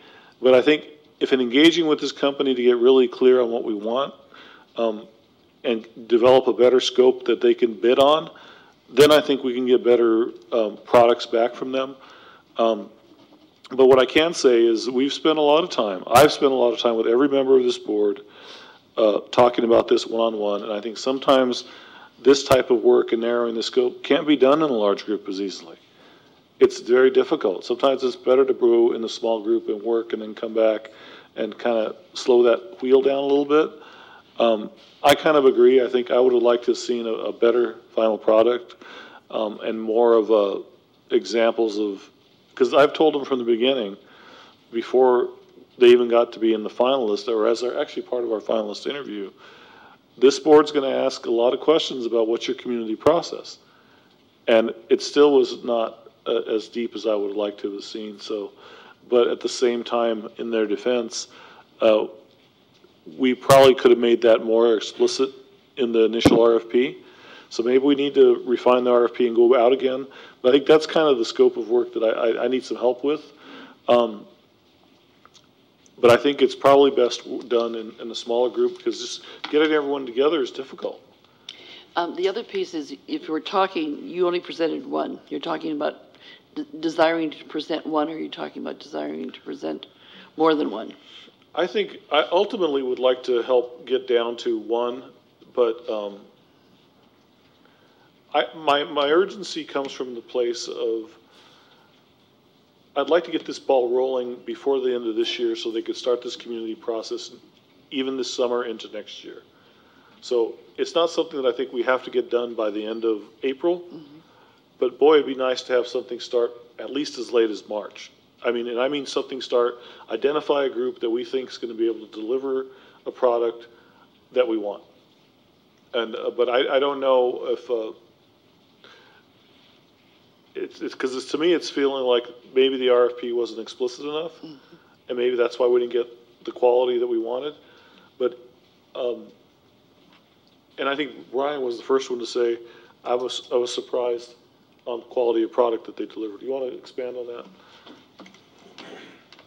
Actually, when I reviewed the report, I actually came to the same conclusion that you did, Tom, that this looked surprisingly similar to the report we had done in 2011 that's sitting on a shelf in the business office now, that was the initial report of the assessments that was done. And I did not see what I felt was a master plan. Now, we do have a couple of other firms that initially proposed, that we paper screened out initially when we tried to get down to 4 out of all the applicants. And it quite possibly may end up being that the recommendation of the ad hoc committee after they meet with the superintendent would be to go back out again. We may potentially want to consider doing that with a firm that has more of a visionary style plan of what it is we're looking for. Part of why I wanted to get additional clarification with the board after we received the packages was this exact concern, was that, does this really meet what we're looking for? Because I'm Right. not sure that it does. Yeah, and the 303 pages is not, that's not a master plan. Mr. Preciado? So I was going to say, I agree with having an ad hoc committee in terms of having that kind of deep analysis. From my perspective, it's thinking about what do you envision and thinking the big picture for the district. So the specific type of community input would be like Member Thomas mentioned in terms of like Area 3, whether or not it should exist, and then if it should exist, what types of academic programs. Is this a K-6 or is this a K-8 engineering folks or robotics folks? Yeah. You know, like that type of community, specific community input is what I would ask the ad hoc committee to think about in terms of like the framework. And I don't know how you want to move forward with volunteers or. Well, I think two things. As we start really moving towards solidifying STEAM as a focus at the next board meeting, I think that can be a big driver behind this. So I think at minimum, that gives me 2 meetings out before this ad hoc committee would report back. But I'm willing to work with a couple of board members behind the scenes to try to refine our scope. And if the committee ends up saying, you know what, let's just go back out and have a better polished RFP that's really clear. Because I think one of the good things about it, even though we're not ready to adopt, is I think we're all getting clearer about what we want. Mm-hmm. And it's okay to slow it down because we're the one that's going to pay for it. Yeah. So I think that's okay, but I'm just looking for 1 or 2 board members to work with me on it, and then we could take the pace from there. So that's all. Well, let's see how board members feel about wanting to be on this ad hoc committee. I wouldn't mind being on it. Tom, I've seen what you've done at your site, and so I think you have a good background. Okay. Mr. Preciado, Yeah, do you? I'm okay with that. I think Tom would be a good choice for one of the members. And yeah, Mr. Preciado, I think you'd be fine. How about Jana? Are you? At this point, I think Frankie might be a good, if you have the time to do it. So I think we have 2 volunteers. You have you volunteer or voluntold? Voluntold? That's right. Okay, I will try to, and I'll work with your schedules. I know you're both very busy. I can come to you if I need to. Okay, thank you very much. Thank you. No action necessary. Nope. Okay. Next, we move to the bond audit report. So attached to the agenda is the audit report from Christie White and Associates with regard to Measure G. And the report was actually presented to the Bond Oversight Committee at their last meeting last week. And I just realized I can't actually see it on my screen. But here, let me get that.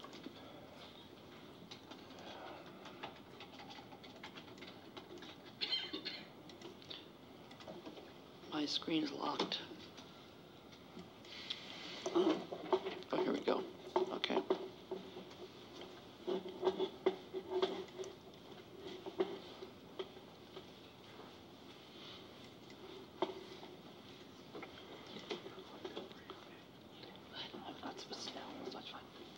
So the auditor's report itself begins on page 2, where they delineate out what they do with regard to the audit. The opinion's actually in the first subheading of the second page of the opinion, which was on page 3, that indicates that the financial statements do present fairly in all material respects the financial position of the general obligation bond for Measure G as of June 30th, and the changes of financial position for the year in accordance with generally accepted accounting principles.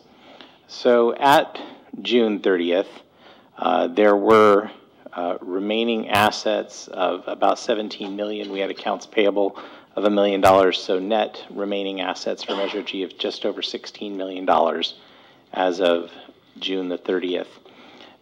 The other key area that the board is usually keen on getting questions answered about is whether or not there's any audit findings or compliance matters. We have their report on internal controls and compliance. It's on page 15 and 16 of the report, and their report on performance begins on page 17 of the report that delineates all the things that they did and all the tests that they did. And I'm very pleased to report that we actually had no findings. Again, this year we had no findings. Last year we did actually have not a finding, but we did have an adjusting entry that we had to post with regard to an accrual, but we had none of those this year. So we have no findings related to the performance or to the financial reporting of the bond this time.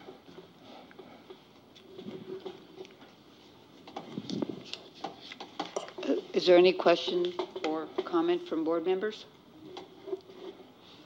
I would entertain a motion. I move acceptance of the bond audit report. A second. Okay. Moved by Member Crocker, seconded by Member Preciado. Please vote.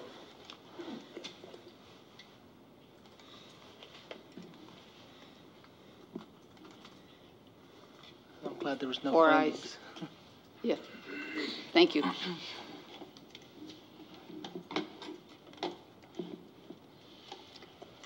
Next, E-rate Category 2 wireless upgrade. So we'll let Mr. Simon come on up and talk a little bit about this. I'll introduce it briefly. You'll recall a couple of months ago, we pulled last year's award. We had awarded this about a year ago. When we got our free and reduced lunch information for the current year, we discovered we were actually going to have a better eligibility tier if we pulled it and rebid it. And so that is exactly what we've done. So I'll let Mr. Simon present the findings. It's pretty much exactly what Mr. Richards said. Good job, Larry. No, if you'll recall, last year the cost to the district was around $360 to $380, somewhere in that range, $1,000 to do the project, which is still very good considering what it is. It's about $180 now, so that's what we're bringing forward to the board as the cost to the district. It's for a full upgrade essentially of the wireless LAN hardware we have in the district. A lot of the hardware we installed last time stays in place. It's still very useful that we did through the bond project 5 years ago. This replaces, this keeps the core of the network and replaces the wireless equipment. So that's essentially what this is. Are there any questions about this? I noticed that, that it's funded out of Measure G. But I thought, you know, we did have a lot of technology in the Russian funds. Mr. Richards, is this, should this be coming out of Russian or should it be coming out of Measure G?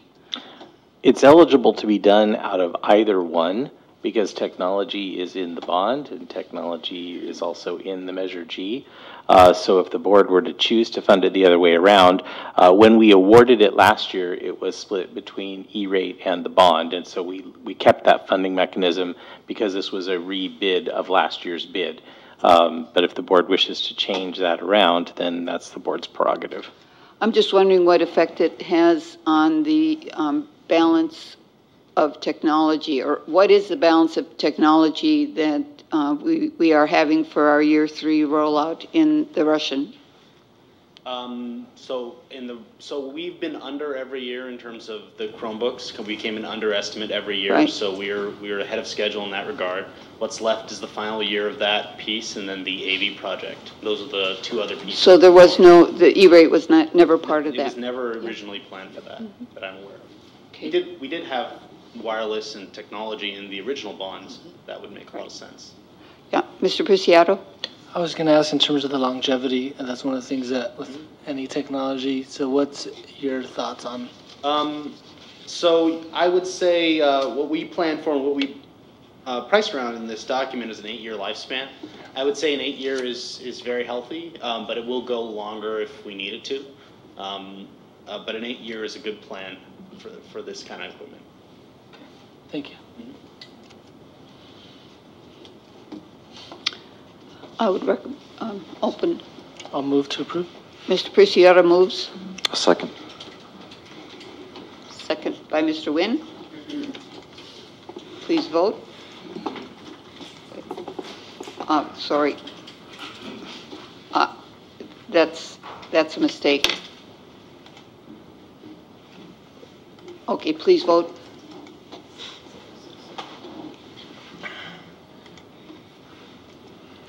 Four ayes, thank you.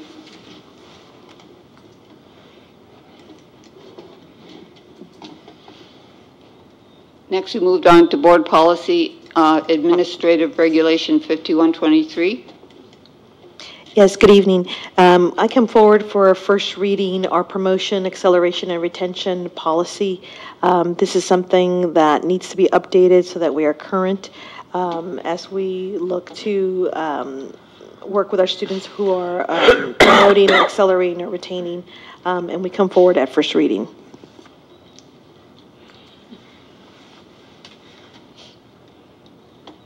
Are there any questions or comments from the board? I noticed that it's not as specific as it was. Is there a reason for that? To align with CSBA is suggesting, but also through our AR, we felt that we had to align it through the SST process and update a lot of our forms that are very much out of date.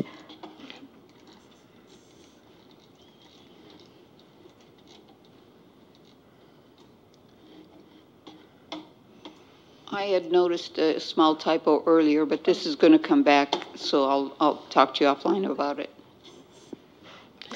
And I can also add a lot of the old language of the old STAR language. That's all the far below basic, that did come out also with our new mechanism.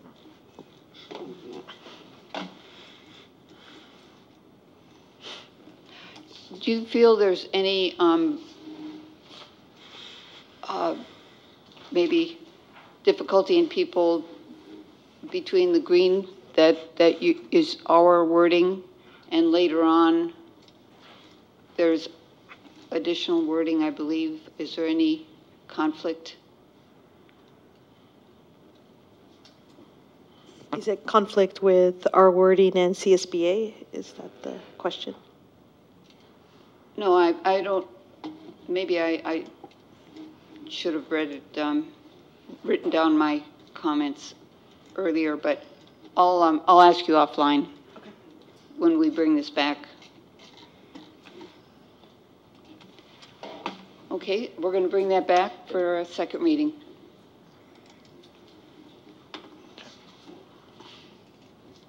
Next, we move to 12.6, transitional kindergarten. Yes, so this evening we bring forward for first reading, this is actually a new policy for Newark Unified School District. When we brought transitional kindergarten to our school district, we should have aligned board policy, and so we bring that forward. I do want to share that some of the language that it really speaks to, I think, is emphasizing that transitional kindergarten is a 2-year program, and also gives us the opportunity to, again, align our practices to ensure that our students who are in TK participate as a full student in our district, and so we bring that forward for your at first reading. The kindergarten is designed for the younger student, is that correct? So it's not a full 2 years. Well, no, it's not a full 2 years. So TK, essentially, kindergarten becomes a 2-year program. So TK is year 1, and kindergarten, as we've known it before, is year 2. Does TK start in September or January? It starts in September. It's a regular school year. It's just a brand new grade level. And it's for students who are not quite eligible for kindergarten. Right. And it also includes a lot of the early education standards, along with kindergarten, some kindergarten readiness. Good, I'm glad to see that we're doing that. It's good. Is it a full-day program? In our district, it is not, no. Okay. Okay, thank you.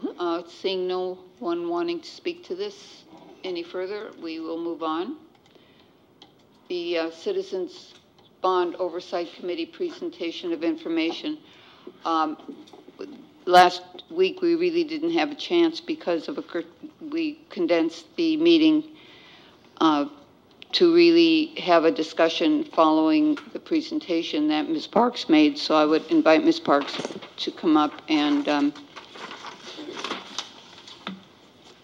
talk to this issue. Thank you.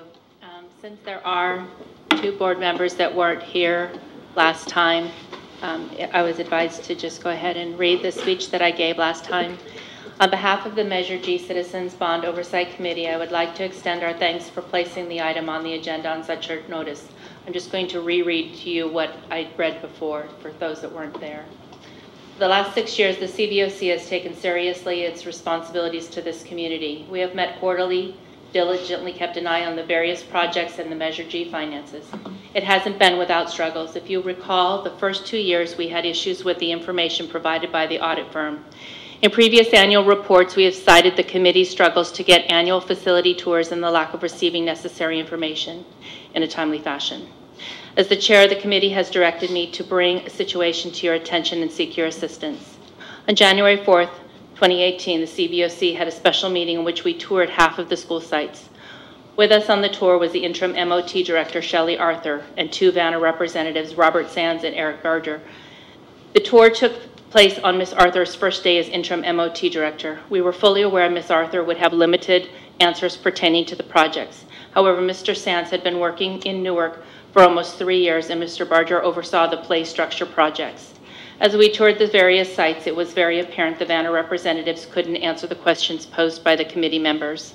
Mr. Knoop, as the committee's secretary, documented the questions, and at the conclusion of the tour, he spoke with Ms. Arthur and Mr. Sands about his plans to email over the committee's questions to the district office. Mr. Knoop emailed the various questions on January 8th, 2018. On January 9th, 2018, Mr. Simons addressed the security camera concerns. On January 22nd, Mr. Knoop sent a follow-up email in which he asked for a response timeline for the remainder of the questions. In the district's reply email, he was told a response would be sent by the end of that week, beginning of the next week. On February 13, 2018, the committee had a special meeting to discuss the 16-17 annual report and for the district to provide an update on the questions generated from the tour. At the meeting, the committee did not receive answers to the questions, and the members expressed frustration with respect to being ignored. By a vote of the membership, if by the end of business on February 21st, 2018, the district failed to respond in writing to the committee's questions, I was directed as chair to bring this matter to your attention. I'm here today because the committee didn't receive their district's response until late yesterday afternoon. Needless to say, the committee has not met to discuss the response. However, we should not have to wait 2 months and resort to requesting an item to be placed on the agenda in order to prompt the district to communicate with us. This is a symptom of a much larger issue. We have tried to diligently do our job and have been hindered by a lack of timely responses. There needs to be a professional relationship between the district and the CBOC. In conclusion, we need this situation remedied so we can fulfill our responsibility to the Newark taxpayers. Since I read that speech 2 weeks ago, let me provide you with an update from our meeting that we had last Tuesday. We were provided with the documents the day before I spoke 2 weeks ago, but we hadn't, again, reviewed it. As a committee, we reviewed the documents last week.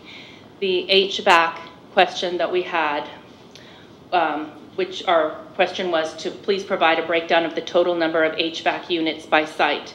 We asked to please provide the number of units replaced at each site. The report that we received was produced by Vanner and was difficult to interpret the totals. Whenever we saw a report, it always referenced HVAC. This report was broken down by HV and AC. According to the report, the only sites which had existing HV was the high school and the junior high. Question to all of you. Percentage-wise, how many HV units would you think have been replaced? Would you be surprised to hear it's only 25%? That's what the staff percentage is, or that was confirmed by staff. To give you a history of our tour, we were given various misinformation about the new structures by the Vanner staff. We asked, when we were asking for placement, because when we went on the tour, they would say, oh yeah, we replaced 2 sites. Well, I can tell you personally, I went up to one that they said was brand new, and you could see the rusting on it. And when I questioned them on it, it's like, oh, I guess that one isn't one of the new ones. So that's why we ended up asking for a map of each site that we toured and where the new structures were. Some of the structures said that they were for 2 to 5-year-olds, yet they were out on the field near the upper grade playground on music, where the 2 to 5-year-olds are in the preschool at music, and the kindergarten is in the fenced area. And they didn't get new structures. And that said 5 to 12 in that area. One of our members was really concerned about cost equity, and that was one of the reasons that we asked for a breakdown of the play structures, is just to know that there was cost equity. So there were different things that we had asked for. And so what we got was we were told that we received the copies of all the purchase invoices for all of the various different sites, but we were told that there were no maps that were available. So the more recent request came actually at one of the board meetings on February 20th, which was prompted a question asked at our meeting last week. And the question was regarding the $90,000 interest that was being credited to Fund 21. In Fund 21, there's not only the Measure G, there is leftover money from Measure B. So there's a $90,000 interest credit which is being credited to non-Measure G. There's only about $55,000 that had been sitting that's non-Measure B, that's Measure B, that's non-Measure G, yet it got $90,000 worth of interest. We have millions sitting in Measure G, and we only got $35,000 in interest. So the question was posed, and we're still waiting for that answer and haven't received that. So that's, in essence, some of our concerns. We're not getting the responses, or we're not getting responses that fully answer questions, and are seeking your assistance. Mr. Nguyen? Oh, I'm sorry. Go ahead. Thank you, Ms. Parks. So first question is, Vanner has left our district, correct? Because they had their final presentation about a month ago? I think we go ahead, Brian. Or are they still working in our district? They're still working on closeout related to the projects that they manage. So we're still doing the punch list at the high school on several items that remain from DL Falk. So they're still here in a limited capacity. Okay. Do we have an action plan as far as how to address the concerns that CBOC has brought up? Yes. So Mr. Knoop and I are going to be reviewing his question. He sent me some additional information on Thursday related to his question. So we're pulling data together on his interest question. And then with regard to the HVAC, I've communicated with Robert and Shane. I'm waiting for a further update to get some clarification on questions that were raised regarding their spreadsheet with regard to the HVAC units. Beyond the questions that need to be addressed, are there anything else that we can do? Because I'm getting a sense that something is askew in regards to how the program was managed. If I may, I think that some of these things, at least on the Vanner side, we can expect them to complete before final payment. I think we have some leverage with Vanner to do some things before they exit completely. And I think that what I would like is just to, once we're able to sort what is our staff responsibility from what's Vanner's responsibility, I have no problem going to Vanner myself and saying, these are the things I need you to deliver. It's strange to me, split AC from HV. That makes no sense in any shape or form, and that's me speaking from an industrial engineering background. So I believe you. So I think that, I think Mr. Richards and I need to work with the CBOC more closely and get those questions answered. But I need to sort out what is Vanner's responsibility, because we've spent a lot of money with them, and I don't want to have that much money be spent for somewhat of a long answer. And I find it hard to believe they don't have a map of where those things are. So I think I just need to get involved a little bit more with that. But I think we can leverage Vanner. Do we have a final payout for Vanner? I think is my question. Is there any money we due them? They have not submitted their final billing yet. So we have leverage, is my point. So I think that's one way that we can say, before you leave, these are some things we need answered. Well, I would go beyond answer, because I think it's more than simply answering questions, right? I think it's just looking at the overall big picture of it, whether we were given the products that we were promised, whether the work was done that we were promised to get done, and how it was tracked and monitored. And remember, this goes back all the way to the high school HVAC issue with DL Falk. And during that time, I was very adamant about whose responsibility was it to monitor and track during these construction meetings to make sure that was on target. And we were told that that was on Vanner. And at that time of that discussion, there was supposed to be a conversation with Vanner in regards to how that fell through due to their lack of follow-up or meetings, and therefore pushed that project, in essence, a year behind schedule.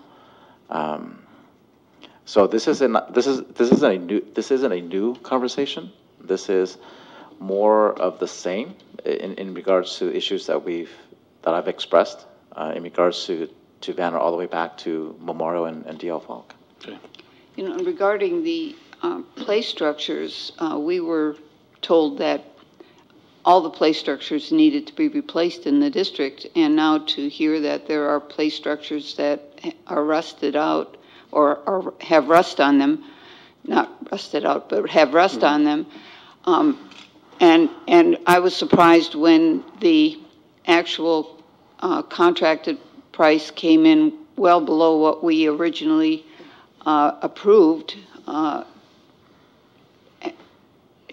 So now it makes sense if there were not all of the play structures replaced. So I think we need to look into whether we need to replace all the play structures and spend the money that we had originally estimated was needed to have state-of-the-art play structures for our kids. So I'd like to see that whole area reviewed. Also, I think the responsiveness has to be dealt with. I think anytime we promise information in a certain amount of time, we need to follow through with it. If someone comes to us with questions, we should at least respond in some way, I think, in 48 hours, and then beyond that, when we will get the complete response, if it's something we have to work on. I think if there's not an X by Y, which is, I will do this by this date, there's no commitment. And if you do have an X by Y, and Y is the date, and the date passes, again, there's a feeling of betrayal and no commitment. So I think it's really important that in all of our dealings with the community or with the CVOC or with whoever it is, responsiveness requires that we not leave people hanging for months on end or weeks on end or never getting back to them with the answers that we say we will do, but clearly give them a date by which we will close the issue, whatever it is.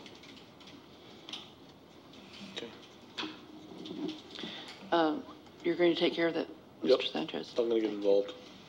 Thank you. Okay. Next, we move on to 12.8, monthly business transaction reports.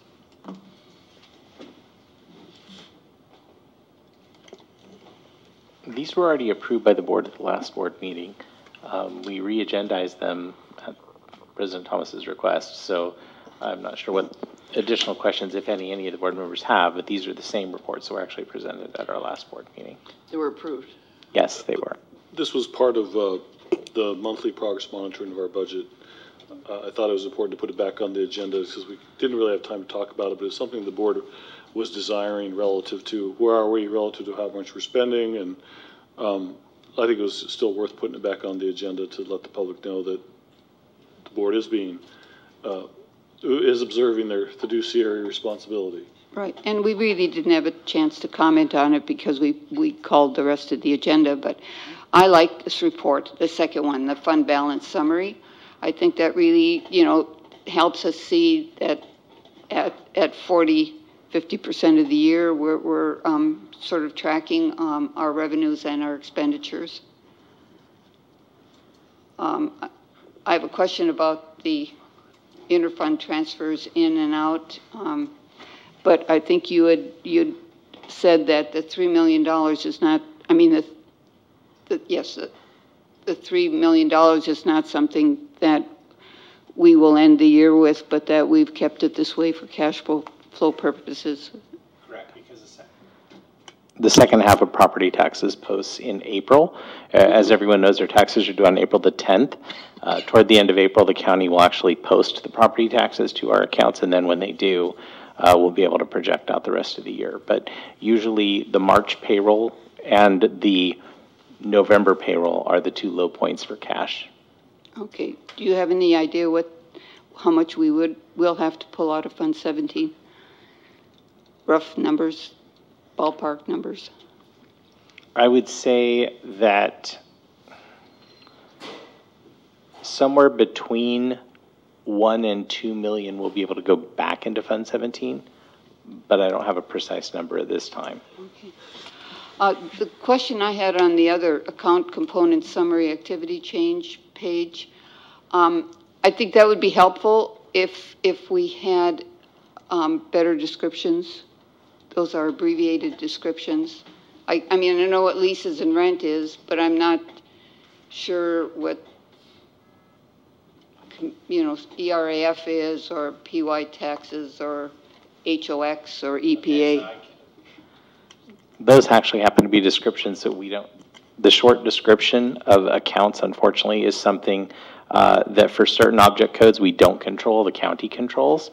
But what those are, so as we're looking at the property taxes, revenue is not a side the board looks at with particular regularity at this level of detail.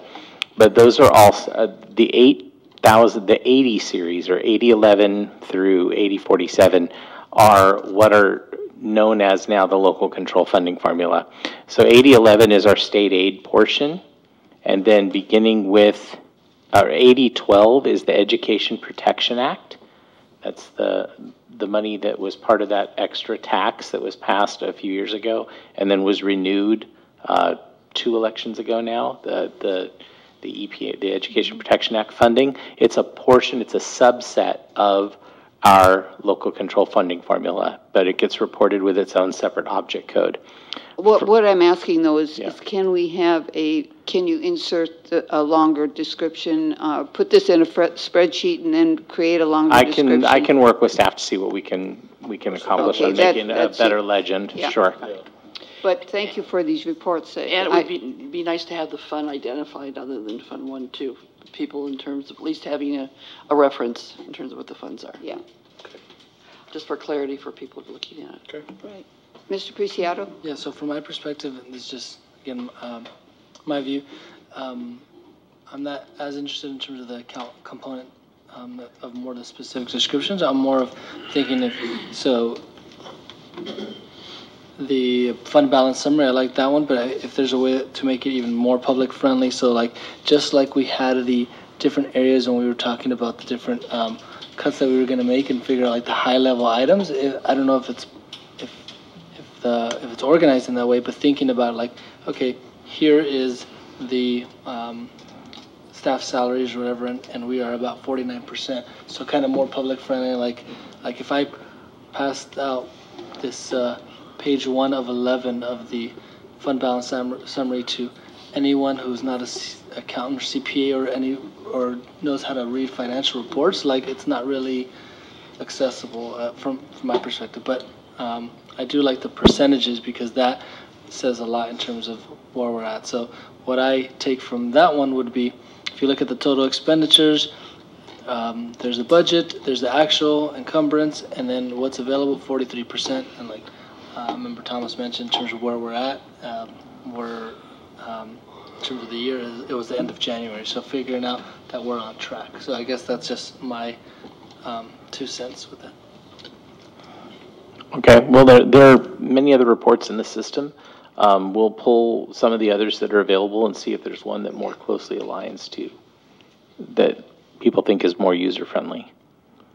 And I think if you could introduce it with a narrative of areas where maybe, like we've got 14% for services and operating expenses, what does that 14% mean when the year's halfway over?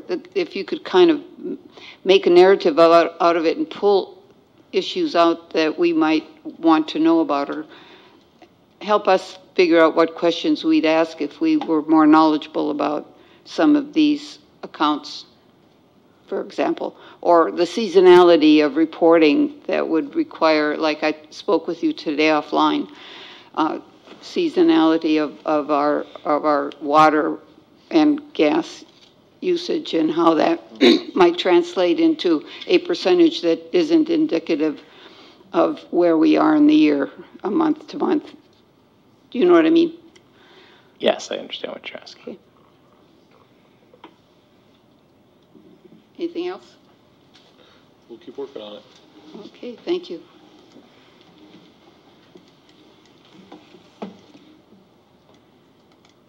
We're down to 15 minutes. Are we going to be able to?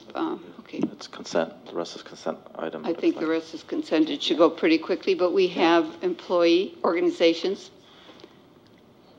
Susan, would you like to address us?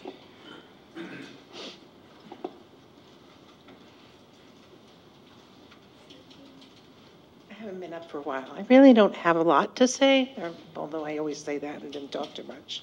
But there's a lot of things that you guys are doing, and CBO reports, the CBOCs, and things to bring up to surface so people could see what's going on and being transparent. And that's the thing I see that's lacking in whatever anybody brings up to the podium, is the transparency. And I just kind of want to say that being an employee of the district and being a community member as well, and being a parent of kids that went through our school district, I think that what we lack in a district is educating our community. And why I say that is you can ask the community to come to a committee meeting and discuss what they want to keep, but unless they understand what we are required to do as a school district based on our ed codes and the laws, they're not going to understand some of the decisions we have to make. And I think educating them, or, just like the report you were talking about, temporary teachers, had they seen something like that before, maybe the comments coming up would be different.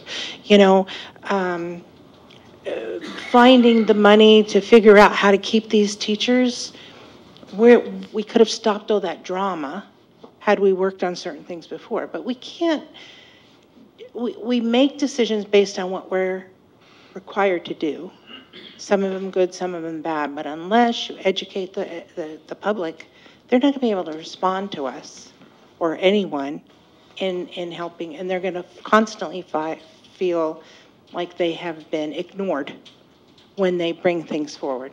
And that's just an observation I see that I don't know how we'll do it, but I think that's what we have to do. We have to concentrate on educating them on how we have to make this decision or why we're having to make this decision. So with that, I guess I'll see you next 2 weeks. Thanks. Thank you. Next, we move on to the consent agenda, non-personnel items. Are there no personnel items this time? Okay. Is there any one of these that would like to be pulled? And no one from the public is asked to speak to this. Seeing none, I will entertain a motion. I'll move. Acceptance of what, 14, 1 through 7? Yes. Yeah, I'll move to accept. I'll second that. Okay. Member Nguyen makes a motion. Member Crocker seconds. Please vote.